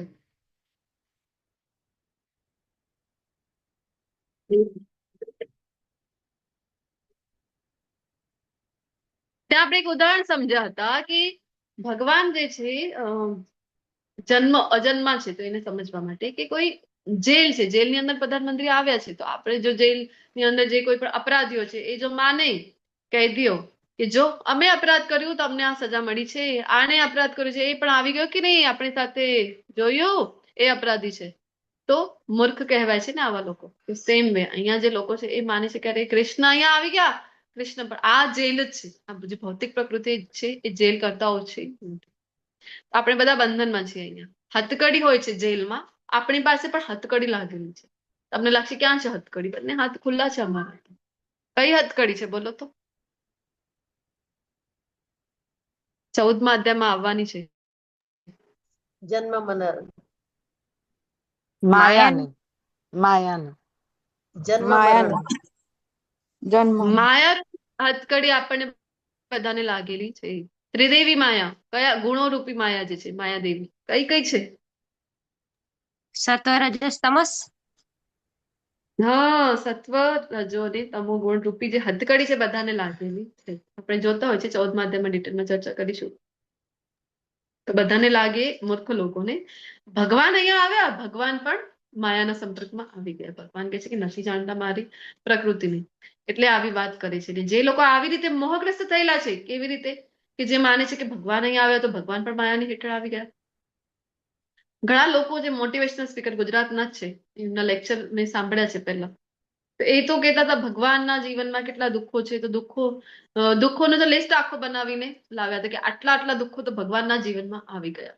તો ભગવાનની આ બધી લીલાઓ છે, ભગવાન આ લીલાઓ કરે છે. શું કામ? તો પછી આપણા જેવા જે લોકો છે ભગવાન સાથે પોતાનો જે ભૂલાઈ ગયેલો સંબંધ છે એ ફરીથી સંબંધ પ્રસ્થાપિત કરી શકે, રીએસ્ટેબ્લિશ કરી શકે, એક કનેક્શન છે આપણું ભગવાન સાથે બની શકે. એટલા માટે ભગવાન આપણા ઉપર અનુગ્રહ કરે છે, આપણા ઉપર કૃપા કરે છે કે અહીંયા અવતરિત થાય છે. જો સીડીના 2 કાર્ય હોય છે, સીડીથી એક ઉપર ચડાય છે અને બીજું એક નીચે ઉતરી જવાય છે. તો આપણા જેવા લોકો જે છે એ આપણામાં એવું સામર્થ્ય નથી કે આપણે આપણા કર્મના અથવા તો આપણે પોતાના ભક્તિના બળે સીડી ચડીને ભગવાન સુધી પહોંચીએ. પછી ભગવાન આપણા ઉપર અનુગ્રહ કરવા શું કરે છે? સીડી ઉતરીને નીચે આવે છે, એટલે અવતાર કહેવાય છે ભગવાનનું. તો એ માને છે કે આવા લોકો જે છે કહેતા હોય છે ભગવાનની લાઈફમાં દુઃખ આવી ગયા. ભગવાનના જીવનમાં દુઃખ આવતા નથી, ભગવાનની બધી લીલાઓ છે. તો આવી રીતે જો મોહગ્રસ્ત થયા છે તો ભગવાન કહે છે કે તેઓ આસુરી તથા નાસ્તિક વિચારો પ્રત્યે આકર્ષાય છે. અને એનું પરિણામ શું થાય છે? તો કહે છે કે આ મોહગ્રસ્ત અવસ્થામાં તેમની મુક્તિ માટેની આશા, તેમના સકામ કર્મો અને તેમનું જ્ઞાન સંવર્ધન એ બધા જ વ્યર્થ થઈ જાય છે, બધા ઝીરો. વિચાર કરો, રાક્ષસીમ આસુરીમ ચૈવ પ્રકૃતિમ મોહિનીમ સ્થિત. ભગવાન કહે છે કે તમે ભલે ને ભૌતિક પ્લેટફોર્મ પર ખૂબ સારા કર્મો કરી રહ્યા છો, ખૂબ સારો દાન પુણ્ય યજ્ઞ દાન તપ કરી રહ્યા છો, પરંતુ ફાયદો શું છે? ખૂબ તમે જ્ઞાની છો, ખૂબ તમે અરે વેદોના કંઠસ્થ છે તમને શ્લોકો, ફાયદો શું છે? તો તમે ભગવાનને નથી જાણી શક્યા કે ભગવાન જે છે એ માયાના સ્વામી છે, અહીંયા આવીને માયાને આધીન નથી થઈ જતા. આ બેસિક વાત જો તમે નથી જાણી તો ભગવાન કહે છે કે બધું જ વ્યર્થ થઈ જાય છે. કયું ઉદાહરણ છે બોલો? એને હજી સ્પષ્ટ કરવા એક ઉદાહરણ અહીંયા આપેલું છે. કોનું ઉદાહરણ છે? કઈ ઘટના કઈ થઈ રહી છે અહીંયા મહાભારતની? શિશુપાળને, શિશુપાલનું દળ જી હા કયું હા, યજ્ઞ કર્યું શિશુપાલે જી શિશુપાલે 100 પાપ એના માફ કર્યા હતા શિશુપાલને કૃષ્ણએ. જી જી યુધિષ્ઠિર મહારાજે કયું યજ્ઞ કર્યું હતું? રાજસૂય યજ્ઞ. રાજસૂય યજ્ઞમાં પ્રથમ પૂજ્ય કોણ રહેશે? તો એ જ્યારે ભગવાન શ્રી કૃષ્ણની પૂજા કરવામાં આવે છે ત્યારે ખૂબ ઈર્ષા કરી છે આજે શિશુપાલ છે. તો આસુરી પ્રવૃત્તિ એવી જ હોય છે, ભગવાનની ઈર્ષા કરતા હોય એ બધા જ અસુરો કહેવાય છે, બધા નાસ્તિક કહેવાય છે અને અસુરો કહેવાય. તો ખૂબ ઈર્ષા કરી અને ન બોલવાના એટલા શબ્દો બોલવા લાગ્યો. અને જેમ અત્યારે માતાજી જણાવી રહ્યા છે આપણને કે ભગવાને એમની જે માતા હતા કોના શિશુપાલના એમને વચન આપ્યું હતું કે 100 ભૂલો હું એની ક્ષમા કરીશ. અને પછી અપરાધ ઉપર અપરાધ કરતા જાય છે, પરંતુ ભગવાન તો ભક્તવત્સલ છે, ખૂબ કૃપાળુ છે, ખૂબ વાટ જોઈ છે કે હવે બંધ કરશે, હવે બંધ કરશે. ભગવાન ગણતરી પણ ગણાવે છે, 99 થાય ત્યારે ફરીથી ચેતવણી આપે છે, પરંતુ આ શિશુપાલ તો ઈર્ષામાં આંધળું બનેલું છે અને સાંભળવા કઈ તૈયાર નથી. અને ત્યારે ભગવાન પછી એને દંડ આપે છે. વાસ્તવમાં ભગવાનના હાથથી જેનું પણ મૃત્યુ થયું છે એ બધાનું તો ઉદ્ધાર જ છે. તો શિશુપાલનું અહીંયા જયારે વધ કર્યું છે સુદર્શન ચક્ર દ્વારા, વાસ્તવમાં તો એનું ઉદ્ધાર જ થયું છે. વિચાર કરો, ભગવાનના જે શત્રુઓ છે, પૂતનાજીનું ખૂબ સુંદર ઉદાહરણ ભાગવતમાં આવે છે. ભાગવતમાં આવે છે ને કે પૂતના જ્યારે મારવા માટે પોતાના સ્તર પર વિષ લગાવીને આવી છે, પરંતુ ભગવાને કઈ ગતિ આપી હતી પૂતનાને, પૂતના માસીને? માતાને. પોતાની માતાને જે પોતાની મૈયાને જે ગતિ આપી એ જ ગતિ જે છે એ પૂતના માસીને પણ આપી હતી. કારણ કે માતા સ્વરૂપમાં ભલે ખોટા દેખાડો કરવા સહી, પરંતુ એ વેશમાં તો આવી, ગોપીના વેશમાં તો આવ્યા હતા. એટલા માટે તો ભગવાન ખૂબ કૃપાળુ છે. જ્યારે અસુરો ઉપર આવી કૃપા કરે છે ભગવાન, તો વિચાર કરો જે કોઈ ભક્તિ માર્ગ ઉપર જશે તો એના ઉપર ભગવાન કૃપા નહીં કરે? તો ખૂબ સુંદર શ્લોક આવી રહ્યો છે. મહાત્માનસ્તુ મામ પાર્થ દૈવીમ પ્રકૃતિમાશ્રિત ભજન્ત્યા અનન્યમ મનસો જ્ઞાત્વા ભૂતામ અવ્યયમ. કે હે પાર્થ, મોહગ્રસ્ત નથી થયેલા. હવે જે મોહગ્રસ્ત થાય છે એની ગતિ બતાવી દીધી કે એ આસુરી પ્રવૃત્તિ વાળા છે, એ શું થશે એમની સાથે? તો એ બધું જ એમનું વ્યર્થ છે. જે કંઈ કરી રહ્યા છે એ બધું સકામ કર્મ હોય, સારા કર્મ હોય, જ્ઞાન, બધું જ વ્યર્થ છે. તો હવે જે નથી થયેલા મોહગ્રસ્ત, તો ભગવાન એમને મહાત્મા કહીને બોલાવી રહ્યા છે. આપણે ત્યાં તો ખૂબ ઇઝીલી આપણે વિરોધ લગાવી દઈએ, મહાત્મા, આખા દેશને આઝાદી આપી દીધી, આપણે મહાત્મા જેવો વિરોધ લગાવી દઈએ છે. શાસ્ત્રો કોને મહાત્મા કહે છે, ભગવાન કોને મહાત્મા કહી રહ્યા છે, એ જાણવું ખૂબ મહત્વનું છે. કે જે જાણે છે કે ભગવાન જે છે એ સ્વામી છે, એ માયા દેવીના સ્વામી છે, બધાના સ્વામી છે. અને તો પછી આવા ભક્તો સાથે શું થાય છે, આવા મહાત્માઓ સાથે શું થાય છે? તો ભગવાન કહે છે કે આવા જે મહાપુરુષો છે ને એ મારી દૈવી પ્રકૃતિના રક્ષણ હેઠળ હોય છે. તો તેઓ સંપૂર્ણપણે ભક્તિમય, કારણ કે તેઓ મને જ આદિ અવિનાશી પૂર્ણ પુરુષોત્તમ તરીકે જાણે છે. જે મહાત્મા છે એ જાણે છે કે ભગવાન જ બધાના સ્તોત્ર છે, સર્વ કારણો કારણમ. તો ખૂબ સુંદર અહીંયા ઘટના છે. કઈ ઘટના છે બોલો? કોનું ઉદાહરણ આપેલું છે આને સમજવા માટે? પરમ પૂજ્ય માધવેન્દ્રપુરી છે. હા, માધવેન્દ્રપુરીજી એક વખતની ઘટના છે, ઘણા વર્ષો પહેલા વૃંદાવનની ઘટના છે. વૃંદાવનમાં એ ભગવાનનું નામ જપ કરી રહ્યા હતા અને નામ જપ કરતા કરતા એટલા તો એમાં મગન થઈ ગયા કે એક દિવસ ગયો, બીજો દિવસ ગયો, ત્રીજો દિવસ ગયો અને કોઈ ખાવાની પોતાની ચિંતા કરતા નથી અને બેઠા છે એક વૃક્ષની નીચે. આ ફોટોમાં આપણને જોવા મળી રહ્યા છે. અને પછી મેં કીધું ને, કાલે આપણે ચર્ચા કરી કે જયારે આપણે ભગવાનની અનન્ય ભક્તિ કરીએ છીએ ને, તો પછી હવે આપણને ભગવાનની સ્મરણ કરવાની, ભગવાનની ચિંતા કરવાની આવશ્યકતા રહેતી નથી. હવે ભગવાનની ચિંતા થાય છે આવા ભક્તની. હવે ભગવાનની ચિંતા થઈ રહી છે કે 3 દિવસ થયા મારા ભક્તિ કાંઈ ખાધું નથી, ને ભગવાન સ્વયં આવે છે ગ્વાલ બાલના સ્વરૂપમાં અને આવીને અવાજ આપે છે, બાબા, ઓ બાબા. માધવેન્દ્રપુરી જોઈ છે કે કોણ છે? તો પછી જોઈ છે એક નાનકડું એવું છે, કલશ લઈને આવ્યા હતા. એમાં માટલું જે હોય છે ને, માટલું લઈને, અને એમાં દૂધ હતું. તો કહે છે કે આલો, મારી માતાએ મોકલ્યું છે તમારા માટે. હું જોઉં છું અહીંયાથી રોજ ગાયો ચરાવતા ચરાવતા 3 દિવસથી તમે અહીંયા ને અહીંયા બેઠા છો, કોઈ ખાવા પીવાની પણ તમે ચિંતા કરતા નથી પોતાની, એટલે હું તમારા માટે લઈ આવી છું, તમે એનો સ્વીકાર કરો. અને ત્યારે એ સ્વીકાર કરી લે છે અને પેલા ભગવાનને ભોગ ધરાવે છે ને એ જયારે પ્રસાદ રૂપે દૂધ ગ્રહણ કરે છે માધવેન્દ્રપુરી છે, તો પછી એમને નિદ્રા આવી જાય છે. એમની નિદ્રા એટલે યોગ નિદ્રા છે, આપણા જેવી નિદ્રા નથી. આપણે તો સુઈ ગયા તો પછી બીજા 4 લોકોને હેરાન કરીએ, ખરાટા ખાઈ જોર જોરથી નસકોરા. તો એવી નિદ્રા નથી. માયામાં છે, ભગવાનના ભક્ત છે. તો યોગ નિદ્રામાં છે ને પછી સ્વપ્નમાં એમને ભગવાન આવે છે ને કહે છે કે અરે આ ગિરી ગોવર્ધન રાજ છે, એના નીચે હું દટાઈ ગયેલો છું, મને બહાર કાઢ, ખૂબ ગરમી લાગી રહી છે. અને જયારે ઉઠે છે તો બધા ગ્રામવાસીઓને ભેગા કરીને કહે છે કે આવું સ્વપ્ન જોયું. અને ગ્રામવાસીઓ બધા આવે છે, એમની મદદ કરે છે ને બધા ત્યાંથી ખોદવાનું કાર્ય કરે છે. તો એક સરસ મજાની મૂર્તિ નીકળે છે. કઈ મૂર્તિ છે એ અત્યારે બોલો, કયા નામથી, ક્યાં પ્રસિદ્ધ છે એ? જે વિગ્રહની વાત હું કરું છું, કયા શ્રી વિગ્રહ છે ભગવાનનો? શ્રીનાથજી ભગવાન. શ્રીનાથજી ભગવાન. જી, ક્યાં છે અત્યારે? નાથદ્વારા. અત્યારે રાજસ્થાનમાં એ નાથ દ્વારા. વિરાજમાન છે. કારણ કે આપણે જોયું નાથ વૃંદાવનમાં દ્વારામાં જ બધા વિગ્રહો છે, પરંતુ જે વિધર્મીઓ દ્વારા વારંવાર જયારે હુમલો કરવામાં આવતો તો એ સમય પછી એની રક્ષા માટે વિગ્રહોની એમને અલગ અલગ જગ્યાએ, કોઈ એમપીમાં છે તો કોઈને મોસ્ટલી વધારે આપણે જોઈએ તો રાજસ્થાનમાં મોકલી દેવામાં આવ્યા હતા. તો એવી રીતે શ્રીનાથજી ત્યાંથી પ્રકટ થાય છે. અને શ્રીનાથજી બહાર આવ્યા છે તો હવે ભગવાન ઠાકુરજી બહાર આવે એટલે લીલા શરૂ થઈ જાય છે. ફરીથી સ્વપ્નમાં આવે છે, માર્જેન્દ્રપુરી કહે છે મને ખૂબ ગરમી લાગે છે, તું મારા માટે ચંદન લઈ આવ, મલઈ ચંદન. ક્યાં મળે છે ભગવાન? કહે છે એ તો પુરીમાં મળે છે, ત્યાંથી લઈ આવજા. અને હવે તો માર્જેન્દ્રપુરી ઉઠે છે ને ક્યાં વૃંદાવન, વિચાર કરો, ઉત્તર પ્રદેશ, અને ક્યાં જગન્નાથપુરી, ઓડિશા. તો વિચાર કરો કે ત્યાં જવા માટે. અને એ સમયની ઘટના છે તો જ્યારે કોઈ રેલવે સુવિધા, ફ્લાઇટ સુવિધા નહોતી કે ચલો આજે જ ટિકિટ બનાવી દઉં, રાતોરાત પહોંચી જઈશ.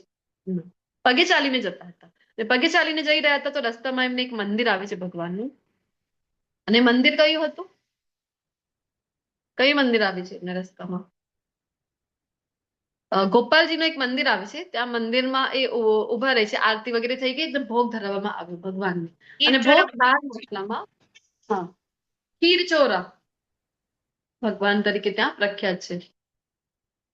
તો ખીરચોરા ગોપાલ કહે છે ને, શું કહે છે? ગીર ચોરા ગોપીનાથજી મેં દર્શન કર્યા છે માતાજી. હરી બોલ, ગોપીનાથજી. તો ખીરચોરા ગોપીનાથ અત્યારે પણ આપણે જોઈએ ત્યાં મંદિરમાં તો 12 માટલા હોય માટીના, એમાં ખીરનો પ્રસાદ ત્યાં છે ભગવાનને ધરવામાં આવે છે.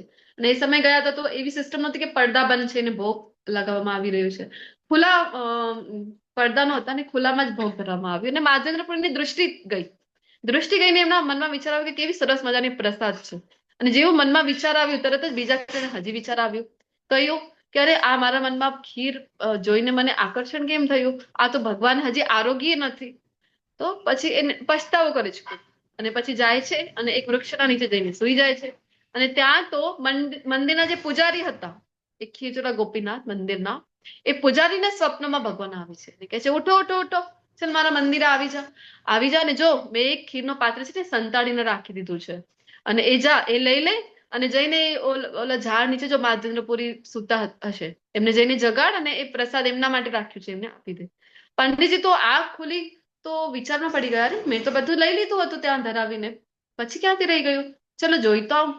મંદિરે જાય છે સ્નાન વગેરે કરીને, અને જ્યારે જાય છે તો જોઈ છે તો શું ભગવાને સાચે પોતાની પાછળ છે સંતાડી રાખી હતી માટલું જે છે હતું ખીરનું. એ લે છે અને વૃક્ષની નીચે જ્યાં બતાવ્યું હતું સ્વપ્નમાં ત્યાં જઈને શોધે છે કે બાબા, ઓ માર્જેન્દ્રપુરી બાબા, તમારું નામ છે? તો કે છે હા.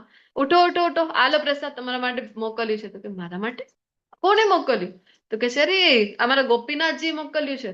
તો કે છે ગોપીનાથજી? પછી આખી ઘટના કહીને સંભળાવી છે. અને પછી એમને ખૂબ શરમ આવે છે કે અરે મારા માટે ભગવાનને ચોરી કરવી પડી. અને પછી આરોગ્ય છે. અને એ સમયની પાછળ પછી ત્યાં રોકાતા નથી વધારે, કારણ કે એમને હતું, અત્યારે પણ જોઈએ છે ને આવી કઈ ઘટના બને તો તરત જ એમને આપણે ખૂબ પ્રસિદ્ધ કરી દેતા હોય છે. તો એ તો મહાત્મા છે, એ નહોતા ઈચ્છતા કે બધા જ લોકો એમની પાછળ પડે, એ ઈચ્છતા હતા કે બધા ગોપીનાથની પાછળ પડે. પછી જયારે ચંદન લઈવા ગયા ઓડિશા ને લઈને આવ્યા તો પછી ભગવાન એમને ફરીથી સ્વપ્નમાં આવીને કહે છે કે હવે જે ચંદન લઈને આવ્યો છે ને, તું ક્યારે હવે પહોંચીશ અહીંયા ગોવર્ધન, વૃંદાવન? એક કામ કર, આ જે ગોપીનાથજી મંદિર છે ને ત્યાં તું લગાવી દે મને. ખીરચોરા નામ જ પડી ગયું પછી ભગવાનનું. તો ત્યાં તું લગાવી દે વિગ્રહ ઉપર તો મને મળી જશે, મને ઠંડક મળી જશે. પછી ત્યાં મલઈ ચંદન છે એ લગાવી દે છે. આવા મહાન મહાન ભક્તો જે થઈને ગયા છે, તો આવા ભક્તો ભગવાન કહે છે મહાત્મા છે. પછી એ મહામાયાની અંદર નથી, એ તો યોગ માયાની અંદર છે. કયો તફાવત છે બંનેમાં બોલો તો? ડે 2 માં આપણે ખૂબ ડિટેલમાં ચર્ચા કરી હતી, ખૂબ ઉદાહરણો સમજ્યા હતા કે ભગવાન કોણ મહામાયાની અંદર છે ને કોણ યોગમાયાની અંદર છે. બોલો. હરે કૃષ્ણ.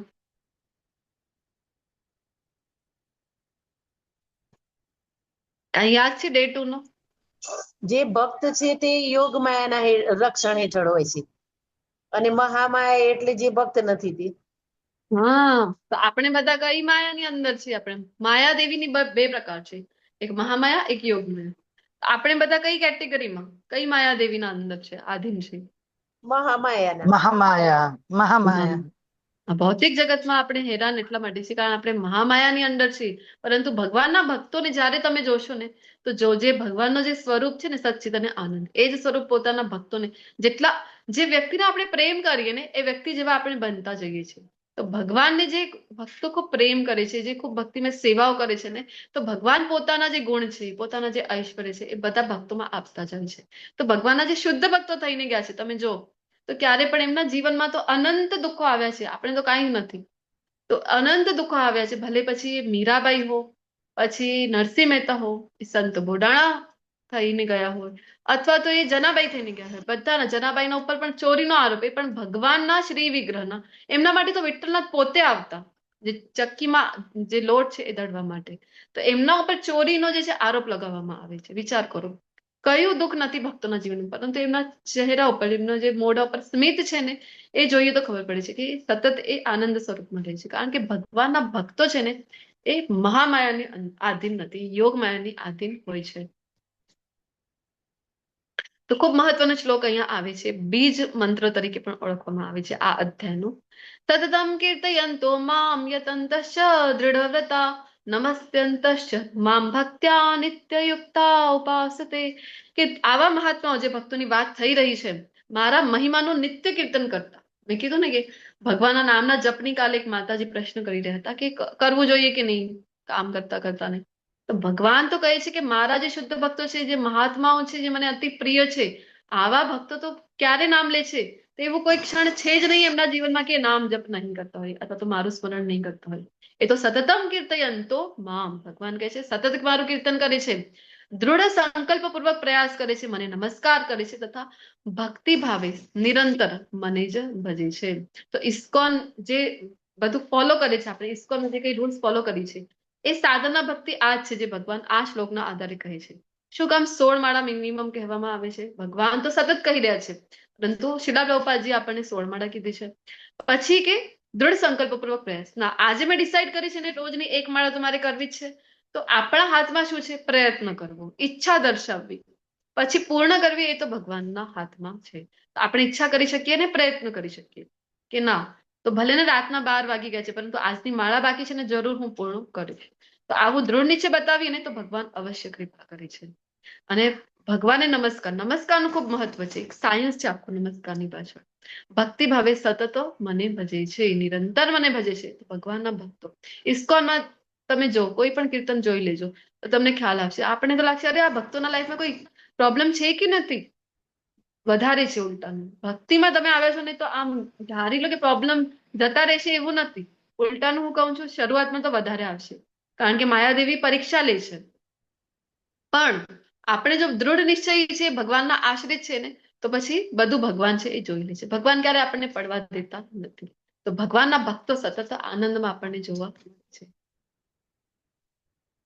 હું આ બ્રહ્માંડનો પિતા માતા, પિતા અહમસ્ય જગતો માતા ધાતા.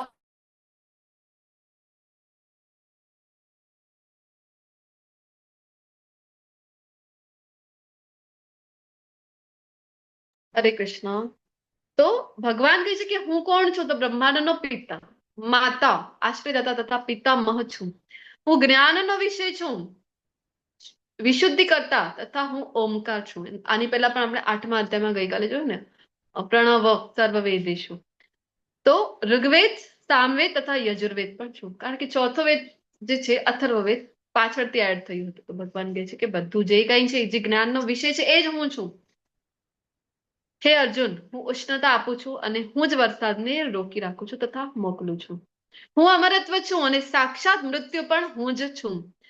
ચેતન તત્વ તથા જળ તત્વ બંને મારામાં છે. જે કંઈ પણ છે અસ્તિત્વમાં એ ભગવાન કહે છે મારા લીધે છે. જે આપણા જીવન માટે જે કંઈ પણ આવશ્યક વસ્તુ છે, સૂર્યથી ઉષ્મા મળે છે આપણને, વરસાદ મળી રહી છે, એ બધું જ ભગવાન કહે છે કે બધું મારા. અરે કાલ પણ સાક્ષાત ભગવાન છે. 11મા અધ્યાયમાં કહે છે કે કાલોસ્મિ. અને જીવનદાતા બીજ પણ ભગવાન છે. 14મા અધ્યાયમાં કહે છે કે અહમ બીજ પ્રદપિત. તો જે મનુષ્ય વેદાધ્યયન કરે છે તથા સોમરસનું પાન કરે છે તેઓ સ્વર્ગગતિ માટે પ્રયત્ન કરે છે. વેદોમાં ઘણું બધું આપેલું છે જ્ઞાન. અલગ અલગ કાંડ છે. તો કર્મકાંડથી શરૂઆત થઈ રહી છે કે તમને આ જોઈએ છે આ દેવની ઉપાસના કરો. પેલું તમને સ્વાસ્થ્ય સારું જોઈએ સૂર્યદેવની ઉપાસના કરો. પતિ સારો જોઈએ ચલો શિવજીની આરાધના કરો. પછી વિદ્યા જોઈએ છે સરસ્વતીમાં સરસ્વતીની આરાધના કરો. અલગ અલગ આપેલા છે વિધાનો. કારણ કર્મકાંડમાં અલગ અલગ કાંડ છે. શું કામ? કારણ કે જે તે ગુણમાં તમે અવસ્થિત છો, જે તે લેવલ ઉપર અત્યારે છો, ત્યાંથી તમે ધીરે ધીરે પ્રગતિ કરીને લાસ્ટમાં આવે છે ઉપાસના કાંડ. ત્યાં સુધી તમે પહોંચી શકો. એટલા માટે વેદોમાં બધું આપેલું છે. તો આપણે શું કરીએ? આપણને જ્ઞાન તો છે જ નહીં, શાસ્ત્રો ક્યારે વાંચેલા જ નથી. આપણને કોઈ કહે તમારા વેદોમાં આવું છે તો આપણને લાગે સાચે મારા વેદોમાં એવું આપેલું છે. આપણે વેદો પર શંકા કરતા થઈ જઈએ છે. અરે વેદોમાં માંસાહારનું વર્ણન છે, સોમરસનું પાન કરવા માટે કીધેલું છે. અરે કોના માટે છે એ તો જુઓ. અલગ અલગ લેવલના વ્યક્તિઓ માટે. ધારો કે કોઈ વ્યક્તિ છે એ ખૂબ વ્યસની છે. ધારો કે એ રોજની 10 બીડી ફૂકે છે અને બીડી ફૂક્યા વગર એને છે જમવાનું પચતું નથી. ડોક્ટર પાસે જાય છે. ડોક્ટર એને કહે છે કે તમને તો બીડી ફૂકતા રહેશો તો ઠીક નહીં થાવ. તો એ કહે છે મને તો જમવાનું નથી પચતો. તો કહે છે ડોક્ટર જો કહે કે કેટલી વખત જમો છો દિવસમાં? એ કહે છે કે 2 વખત. એક કામ કરો, તમે જ્યારે જમો છો ત્યારે જ તમે લો. શું કામ 10 બીડી લો છો રોજની? 2 જ લો. હવે કોઈ વ્યક્તિ આટલું સાંભળી લે કે અરે ડોક્ટર બીડી ફૂકવા કહી છે, એ બાકીનું કઈ સાંભળતું નથી. પહેલા આજકાલ ખૂબ ચાલે છે ને, આપણે જોઈએ છે કે કોઈ લેક્ચરમાં સનાતની વિરુદ્ધ જે લોકો છે ખૂબ કાર્ય કરે છે. કોઈ લેક્ચરમાંથી આ નાનકડી ક્લિપ કટ કરીને એને વાયરલ કરી દે છે. જો આવું કીધું છે આ ધર્મગુરુએ, પહેલું કીધું છે. આવી રીતે ખૂબ નીચે પાડવાની, પતન કરાવવાની કોશિશ કર્યા કરે છે જે વિધર્મીઓ છે. તો સેમ વે હવે આટલું જ કોઈ સાંભળે, અરે ડોક્ટર કહી રહ્યા છે બીડી પીવા માટે, તો શું વિચાર કરશે? કમાલ છે. તો ડોક્ટર શીખવી રહ્યા છે વ્યસન અને એને પહેલાની કઈ હિસ્ટ્રી ખબર નથી તો 10 પીતો તો એના ઉપરથી ઓછી કરાવીને 2 ઉપર લઈ આવે છે. તો સેમ વે વેદોમાં વર્ણન છે માંસાહારનું. કોના માટે છે? અરે તમે રોજ માંસાહાર કરી રહ્યા છો, ચલો એ છોડીને અમાવસની રાત્રિ એવું વર્ણન આવે છે અમુક. અમાવસની રાત્રિએ જાઓ, વનમાં જાઓ, જે પશુની તમે બલિ આપવા ઈચ્છો છો, જેને ખાવા ઈચ્છો છો, કારણ કે તમારી ઇન્દ્રિયો પર વશ કંટ્રોલ નથી, તો એની પૂજા કરો. પહેલા પ્રાર્થના કરો કે અત્યારે મારી હું ઇન્દ્રિય ઉપર વશ નથી એટલે તને મારવા તને ખાવા જઈ રહ્યો છું અને નેક્સ્ટ બર્થમાં આવું કૃત્ય તું મારી સાથે કરી શકશે. આવી પ્રાર્થનાઓ કરીને એને લઈ આવવું છે, આહુતિ આપવાની છે, હવનમાં અર્પણ કરીને પછી એનો સેવન કરો. શું કામ? રોજ માંસાહાર કરતા હતા, ચલો 15 દિવસ ઉપર તો આવી ગયા, અમાવસના દિવસે તો આવી ગયા.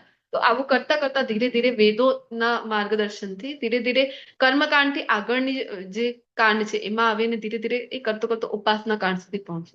આ એનો હેતુ હોય છે. પરંતુ બાકીનો આપણને કઈ ખબર હોતી નથી. અને ભગવાન આગળ કહે છે કે તમે વેદાધ્યયન કરીને વેદોમાં બધું છે સ્વર્ગ પ્રાપ્તિ માટે વધારે આપેલું છે, કારણ કે વધારે ઇન્દ્રિય ભોગ ઉપર ત્યાં કર્મકાંડ જે પાર્ટ છે પર્ટિક્યુલરલી. તો સ્વર્ગલોકની પ્રાપ્તિ થઈ પણ ગઈ તો ફાયદો શું છે? કારણ કે ભગવાન કહે છે ક્ષીણે પુણ્ય મર્ત્ય લોકમ વિશંતિ. તમારી પાસે આ તો એવું છે ક્રેડિટ કાર્ડ. તમારા પપ્પાએ ક્રેડિટ કાર્ડ આપ્યું છે તમારી પાસે, 2 લાખ રૂપિયા ક્રેડિટ છે, લાવ એ ક્રેડિટ કાર્ડ લઈ જાઓ અને મજા કરો. તો તમે શું કરશો? કે એને લઈ જશો તમે?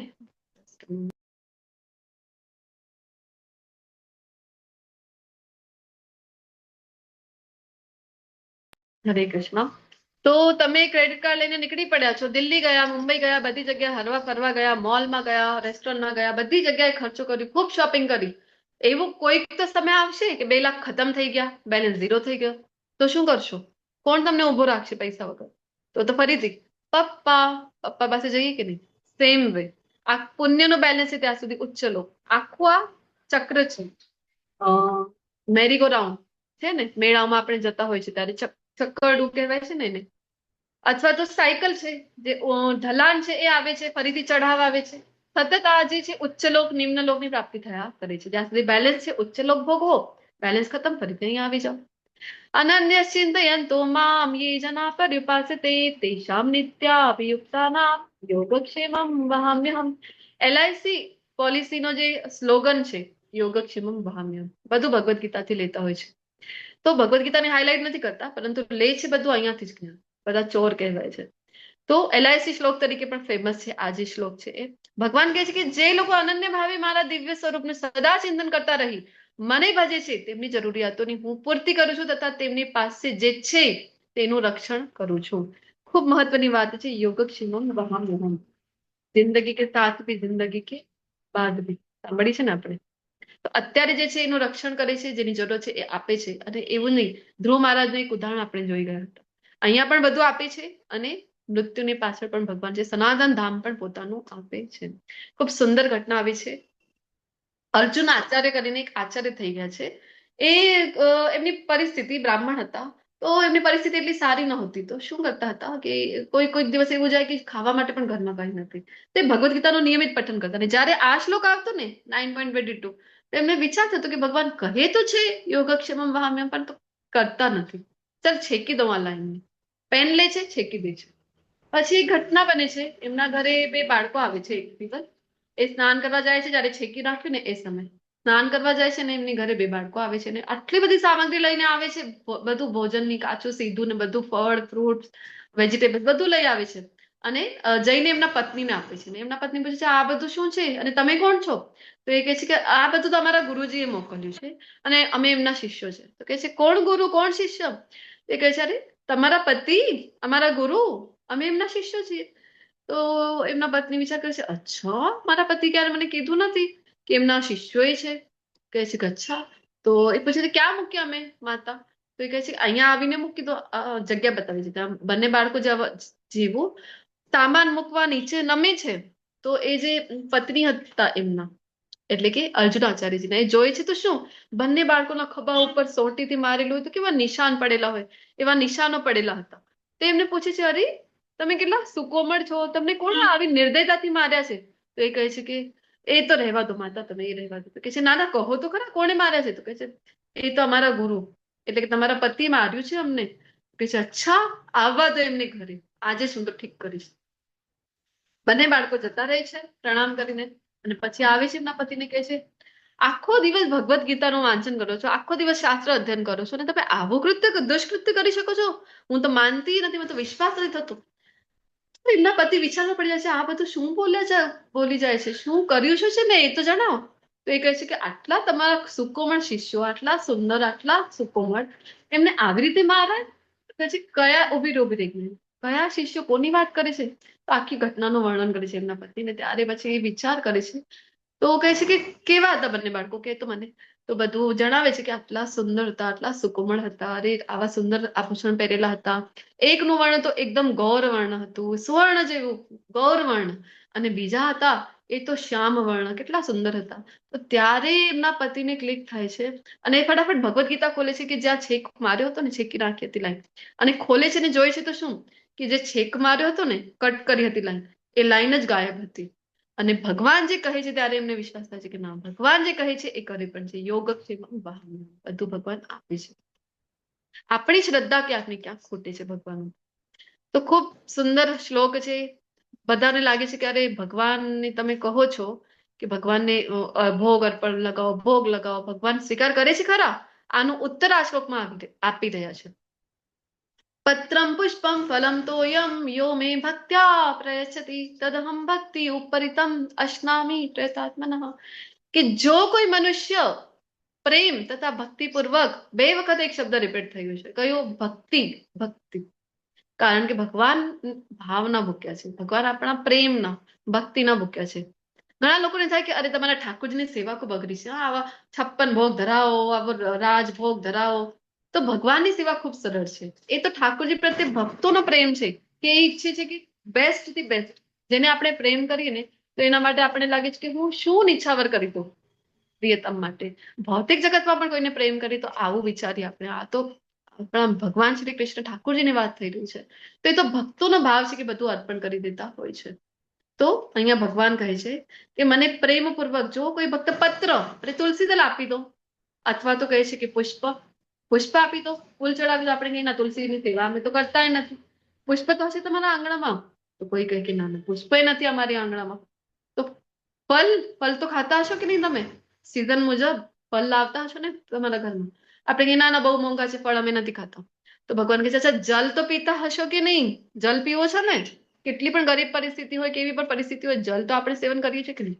તો ભગવાન કહે છે તોયમ, એટલે કે અરે જલ જ અર્પણ કરી દો, પરંતુ શરત એક જ છે, મેન ઇન્ગ્રેડિયન્ટ કયું છે અહીંયા? ભક્તિ.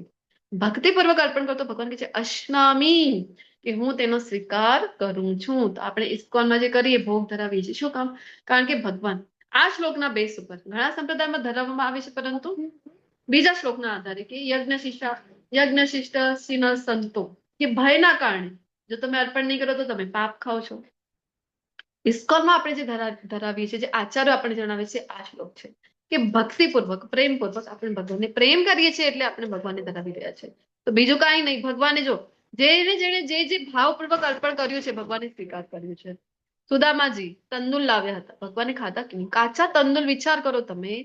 આપણને તો આમ પણ ખાલી ભાત ખાવા હોય રાંધેલા તો પણ આપણને વિચાર થાય કે દાળ નથી, કઢી નથી, કેવી રીતે ભાત ખાઈએ અમે? તો કાચા તંદુલ ખાતી વખતે ભગવાનના ગળામાં કેટલું ખૂંચ્યું હશે કે નહીં? પરંતુ ભગવાન તો સ્મિત કરતા કરતા ખાતા જાય છે ને હજી માંગતા જાય છે. શબરીબાઈ શું ખવડાવ્યું છે ભગવાનને? વિચાર કરો. શું ખવડાવ્યું? એઠા બોર. લક્ષ્મણજી ઉભા છે, જોઈ કે અરે આ શું એઠા બોર? પરંતુ ભગવાન છે ને પ્રેમપૂર્વક ભીલની છે શબરીબાઈ તો. રામા રામા રટતે રટતે બીતી રે ઉમરિયા, રઘુकुल नंदन कब आओगे, भीलनी की झूपड़िया, शबरी की झूपड़िया. તો સરસ મજાનું ભજન છે. તો ભગવાનને શબરીજી એઠા બોર રોજ, કારણ કે એમના ગુરુ કહીને ગયા હતા, તો રોજ ઘરને સજાવે છે, રોજ આંગણાને સજાવે છે અને રોજ ફળ લઈને આવે છે કે મારા પ્રભુ આવવાના છે, પ્રભુ શ્રી રામ આવશે, અને ખવડાવે છે. ભગવાન સ્વીકાર કરે છે કે નહીં? ભગવાન ભેદભાવ કરતા નથી. ગજેન્દ્ર છે અહીંયા પુષ્પ અર્પણ કરી રહ્યા છે, ભગવાન એનો સ્વીકાર કરે છે. બસ કન્ડિશન એક જ છે, પ્રેમપૂર્વક તમે આપો, ભગવાન એનો સ્વીકાર કરે છે. અરે વિદુરાણીએ શું ખવડાવ્યું હતું ભગવાનને? બોલો તો. કેળાની કેળાના છિલકા. વિદુરાણી તો એટલા ભાવ વિભોર થઈ ગયા કે એમને ખ્યાલ નહોતું કે કેળો જે છે, કેળો ખોલીને એમનું ઘર નીચે મૂકી રહ્યા છે અને છાલ આપી રહ્યા છે ભગવાનને. એટલા ભગવાનને જોઈને એ મોહિત થઈ ગયા, ભગવાનને એટલો પ્રેમ કરતા હતા. અને ભગવાન જો આપણને લાગે છે કે આપણે ભગવાનને પ્રેમ કરી છે, અરે ભગવાનનો પ્રેમ તો જુઓ તમે. ભગવાન ભક્તને ખૂબ પ્રેમ કરે છે. તો છિલકા ખાઈ લે છે, જે કેળાના છિલકા છે એ ખાઈ લે છે ભગવાન. તો બસ એક જ કન્ડિશન છે, તમે તમારા અંદર એટલી શરણાગતિ છે, તમારી અંદર એટલો પ્રેમ ભાવ છે, તો ભગવાન આવે છે અને અવશ્ય તમારું એઠું હશે, અરે છિલકા ખવડાવશો ને તો પણ ભગવાન છે એનો સ્વીકાર કરી લેશે, એ પણ હસતા હસતા. યત કરોષિ યત અશ્નાસી યત જુહોષિ દદાસી યત તપસ્યસી કૌંતેય યત કુરુષ્વ મત અર્પણ. કે જે કાંઈ તું કરે છે હે કુંતી પુત્ર, જે ખાય છે, જે કરે છે, જે અર્પિત કરે છે, અથવા દાન આપે છે ને, અથવા તો જે કઈ તપસ્યા કરે છે, તે સર્વ મને અર્પણ કર. એટલા માટે આચાર્ય આપણને શીખડાવે છે, જે કઈ કરો છો ને પહેલા કૃષ્ણને અર્પણ કરીને પછી જ એ કરવું જોઈએ. દાનની આપણે વાત કરી તો આપણે ભગવાનને પ્રાર્થના કરવી કે હે ભગવાન, તમારા કૃપાથી મારી પાસે થોડુંક વધારે છે, તો હું આ બીજાને દાનમાં તમારી કૃપાથી આપવા જઈ રહ્યો છું. તો ભગવાનને પહેલા અર્પણ કરીને પછી તમે દાનમાં આપો. જે કંઈ કરો છો ને ભગવાન કહે છે મને અર્પણ કરી દો. તો હું ન તો કોઈનો દ્વેષ કરું છું, ન તો કોઈનો પક્ષપાત કરું છું. આપણે લાગે અચ્છા, મતલબ કોઈ ભક્તિ કરે તો પણ સમાન, ભક્તિ ન કરે તો પણ સમાન, શું કામ અમે ભક્તિ કરીએ? પણ આગળની લાઈનમાં ભગવાન કહી રહ્યા છે કે યે ભજંતી તો મામ ભક્ત્યા મયી તે તેષુ ચાપ્યહમ. પરંતુ જે કોઈ મનુષ્ય ભક્તિ ભાવે મારી સેવા કરે છે તે મારો મિત્ર છે, મારામાં અવસ્થિત હોય છે અને હું પણ તેનો મિત્ર છું. તો આ ભગવાન તો બધા પ્રત્યે સંભાવ છે. ભગવાન કોઈ પક્ષપાત નથી કરતા કે ચલો આ અભક્તો છે, અહીંયા તડકો નહીં મોકલો, અહીંયા વરસાદ નહીં મોકલો. ના, બધી જીવન આવશ્યક વસ્તુ ભગવાન તો બધાને આપી રહ્યા છે. પરંતુ જો કોઈ ભક્તિ કરે છે, પ્રેમ કરે છે ભગવાનને, તો ભગવાન એના પ્રત્યે ભગવાનને વધારે ભાવ છે. કીધું હતું ને ચોથા અધ્યાયમાં, યે યથા મામ પ્રપદ્યન્તે તાંસ તથૈવ ભજામ્યહમ. તો સેમ વે અહીંયા કહી રહ્યા છે કે એ રેડિયો સ્ટેશન, તમને ખબર હશે, રેડિયો સ્ટેશનથી તો જે નીકળતી હોય છે ને વેવ્સ, રેડિયો વેવ્સ, તો એ ટ્યુન બધા પાસે છે, બધા પાસે પહોંચે છે, પરંતુ ગીત બધાને સંભળાતું નથી. ગીત કોને સંભળાય છે? જે ટ્યુન ઇન કરે છે. 91.1 માં ટ્યુન ઇન કર્યું તો જે ગીત છે એ સંભળાય છે. સેમ વે અહીંયા ભગવાનની જે પ્રેમ છે એ બધા માટે છે, બધા પ્રતિ સમાન છે, પરંતુ કોણ એને ચાખી શકે છે? જે ટ્યુન ઇન કરે છે એને જ ગીત સંભળાય છે. કયું ગીત છે? ભગવાનના પવિત્ર નામનું. 108 નંબર છે એ ભગવાનનો નંબર છે રેડિયો સ્ટેશનનો. 108 શું કામ? કારણ કે માળા. આપણે તો કલયુગમાં છીએ તો અહીંયાનો યુગ ધર્મ માળા છે, નામ જપો. તો 108 નંબર ઉપર તમે ટ્યુન ઇન કરી લો તો સરસ મજાનું ગીત ભગવાનનું સંભળાય છે, ભગવાનની ભક્તિનું. તો અપીચે સુદુરાચારો ભજતે મામ અનન્ય ભાવ સાધુરેવ સમંતવ્ય સમ્યક વ્યવસિતો હિ સ. અત્યંત ગુણાસ્પદ જે કાર્ય કરે છે, ભગવાન કહે છે કે ભક્તિમાં તો આવ્યો છે ને, મને તો માને છે, મને જાણવાનો પ્રયત્ન તો કરે છે, તો એને ક્ષમા કરવા કહી રહ્યા છે? ના. ભગવાન કે જે સાધુ માનો એને. વિચાર કરો, કોઈ આપણને લાગે કે અરે મારા સાથે આવું દુષ્કૃત્ય કર્યું, પરંતુ જો કે જો ભક્તિમાં છે ને, ભગવાને જાણવાનો પ્રયત્ન કરીશ તો ભગવાન આદેશ આપી રહ્યા છે કે સાધુરેવ સમંતવ્ય, એને તો તમે સાધુ માનો. અને એવી રીતે જો તમે માનો છો તો પછી શું થાય છે? તો ભગવાન કહે છે કે ક્ષિપ્રમ ભવતિ ધર્માત્મા, કે આવા વ્યક્તિ જે બીજાને ક્ષમા કરી દે છે, બીજાને સાધુ માને છે, કે અરે પહેલાની પ્રવૃત્તિના કારણે થઈ શકે કે અત્યારે પણ ભૂલ થઈ રહી છે એના પાસેથી, તો ક્ષમા કરી દો, સાધુ માનો એને. તો આવી રીતે જો તમે વર્તાવ કરો છો તો તમારા સાથે શું થાય છે? તો ભગવાન કહે છે કે તમે જલ્દી ધર્માત્મા બની જાઓ છો અને સ્થાયી શાંતિને પ્રાપ્ત કરો છો. હે કુંતી પુત્ર, કૌંતેય પ્રતિજાનહિ નમે ભક્ત્યા પ્રણશ્યતિ. મારા ભક્તોનું ક્યારે પણ વિનાશ થતો નથી. નિર્ભય થઈને ઘોષણા કર. કઈ ઘટના છે અહીંયા બોલો તો? હરે કૃષ્ણ. કઈ ઘટના થઈ રહી છે? પ્રહલાદ મહારાજની. પ્રહલાદ મહારાજની. તો ખૂબ સુંદર મૂવી પણ એક આવી છે, મહાઅવતાર નરસિંહ. નરસિંહા. હા. ગઈકાલે જ મેં જોઈ છે. તમારામાંથી પણ જેને પણ અનુકૂળ છે અવશ્ય પોતાના બાળકોને મૂવી અવશ્ય દેખાડો. તો કારણ કે આપણા ધર્મને જાણે, નરસિંહદેવને જાણે, ભક્ત પ્રહલાદને જાણે, અને ભક્તની મહિમા ભગવાન કેવી રીતે વધારે છે એનું ખૂબ સુંદર ઉદાહરણ છે. તો કયું મૂવી છે? મહાઅવતાર નરસિંહ. હરે કૃષ્ણ બરાબર. દાદાજી, અમે અત્યારે બહુ જવાના છીએ. સરસ. હરિબોલ. તો ભગવાન કહે છે કે તું નિર્ભય થઈને ઘોષણા કર અર્જુન. તો અર્જુનજીને થાય કે ભગવાન ઘોષણા જ કરવી છે, તમે કરી દો ને. તો ભગવાન કહે છે ના ના, હું જો ઘોષણા કરું ને તો એકવાર મારી પ્રતિજ્ઞાને હું તોડી દઉં છું ભક્તોની પ્રસન્નતા માટે. મહાભારતના યુદ્ધમાં શું કર્યું હતું? પ્રતિજ્ઞા લીધી હતી કે શસ્ત્રો નહીં ઉપાડું, પરંતુ ભીષ્મ પિતામહની પ્રતિજ્ઞા રાખવા માટે ભગવાન છે પોતાની પ્રતિજ્ઞાને તોડી નાખે છે અને પોતે રથનું પૈડું ઉપાડે છે કે નહીં. તો એટલે ભગવાન કહે છે કે હું એક વખત ભક્તની પ્રસન્નતા માટે મારી પ્રતિજ્ઞા જવા દઉં છું, પણ જો મારો ભક્ત જો કોઈ પણ પ્રતિજ્ઞા લે, જો કોઈ પણ એ કહેવાય ને કે આશ્વાસન આપે છે, તો એ હું જવા દેતો નથી. એટલા માટે આપણને પણ આપણા જે ગુરુઓ છે, હવે શીલા પ્રભુપાદજી આપણને આશ્વાસન આપે છે કે 16 માળનો જપ કરો, 4 નિયમનું પાલન કરો તો ભગવત ધામની પ્રાપ્તિ તમને હું કરાવી દઈશ. તો આપણને વિશ્વાસ થવો જોઈએ આપણા આચાર્યોના કથનો ઉપર. મંગલા આરતી આપણે કરીએ છીએ તો શ્રી વિશ્વનાથ ચક્રવર્તી ઠાકુરજી એવા આપણને ગેરંટી આપી રહ્યા છે, જો કોઈ નિયમિત રૂપથી બ્રહ્મ મુહૂર્તમાં મંગલા આરતી કરે છે તો મૃત્યુની પાછળ એમને રાધા કૃષ્ણની ડાયરેક્ટ સેવા મળે છે. તો આપણને આચાર્યોના જે વચનો છે એના ઉપર વિશ્વાસ થવો જોઈએ, કારણ કે ભગવાન કહી રહ્યા છે કે નમે ભક્ત્યા પ્રણશ્યતિ. મન્મનાભ મદ ભક્તો મધ્યાજી મામ નમસ્કુરુ. આ લાઈન એટલી ઇમ્પોર્ટન્ટ છે કે આખા ભગવદ્ ગીતામાં આ એક જ એવી લાઈન છે કે જે રિપીટ થઈ રહી છે. 18.65 માં છે ને, 18.64 માં છે કે 66 માં છે, ચેક કરી લેજો. 18મા અધ્યાયમાં ફરીથી આવે છે. 66 18 પોઈન્ટ. યસ. તો અધ્યાય 18 માં ફરીથી રિપીટ થાય છે. શું કામ? કારણ કે આ બેઝ છે, ભગવદ્ ગીતાનો જે સાર કહી શકાય ને આ લાઈનમાં છે. ભગવાન કહે છે કે તારા મનને મારા નિત્ય ચિંતનમાં પરોવાઈ દે. મન માંગી રહ્યા છે ભગવાન. આપણે કહીએ કે મન તો હું નહીં આપી શકું, મારું મન તમે કહો એ જગ્યાએ લાગી જશે ભગવાન, તમારામાં મન નહીં લાગે. ભગવાન કહે છે ભક્ત થા, ભક્તિને સેવા કર, એ થઈ શકશે? ના ના ભગવાન, ભક્તિ મારાથી થશે નહીં. પૂજા કરી શકીશ તું મારી? આપણે કહીએ કે ના ના, પૂજા તો મારી બીજે ક્યાં છે, તમારી પૂજા મારાથી થશે નહીં. તો ભગવાન કહે છે નમસ્કાર, હાથ જોડીને આમ નમસ્કાર કરવાના છે, એ તો કરી શકીશ કે નહીં? તો આપણે કહીએ ચાલો ભગવાન નમસ્કાર કરી લઈશ, તમે શું યાદ રાખશો? કોણ મળ્યું હતું તમને? મારા જેવા ભક્તો મળ્યા હતા. તો ભગવાન કહે છે ચાલ નમસ્કાર જ કરી લે, તો તું નક્કી આવી રીતે મારામાં સંપૂર્ણ રીતે તન્મય થઈને તું નક્કી મને પ્રાપ્ત કરી શકે છે. ભગવાન ખૂબ કૃપાળુ છે, ભગવાન ખૂબ દયાળુ છે. એટલા માટે ભગવાન આપણે કહીએ કે આ તો મારાથી નહીં થાય. આમ તો ભગવાનને અનન્ય ભક્તિ પસંદ છે, પરંતુ એ આપણે ન કરીએ તો ભગવાન એક એક સ્ટેજ નીચેની બતાવે છે. અરે આ કરી લે તું, આ કરી લે, આપણે કહીએ એ પણ નહીં થાય તો કહે છે નમસ્કાર કરી લે. આવું કરતા કરતા મેં કીધું ને નમસ્કારનું તો એક આખું સાયન્સ છે. ઇસ્કોનમાં જે આપણે કરી રહ્યા છીએ ને આ જ છે. શું છે કે આપણે મન મારામાં લગાવ, તો આપણે જપ કરી રહ્યા છે, મન લગાવવાનો પ્રયત્ન કરી રહ્યા છે. પછી મારી ભક્તિ કર, તો આપણે આરતી જે કરીએ, શૃંગાર આરતી છે, મંગલા આરતી છે. પૂજા કર મારી, તો આપણે ભગવાને જે ભોગ લગાવી છે, ભક્તિમાં નાની નાની સેવાઓ કરીએ છીએ.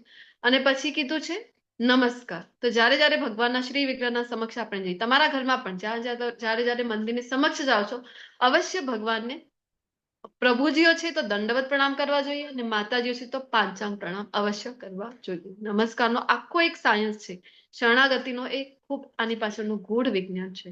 આની સાથે 9મો અધ્યાય પૂર્ણ થાય છે. તમે બધા ત્યાં સુધી મારી સાથે બની રહેલા છો. ખૂબ ખૂબ વાંછા કલ્પતરુભ્યશ્ચ કૃપા સિંધુભ્યૈવ ચ પતિતાનાં પાવનેભ્યો વૈષ્ણવેભ્યો નમો નમઃ.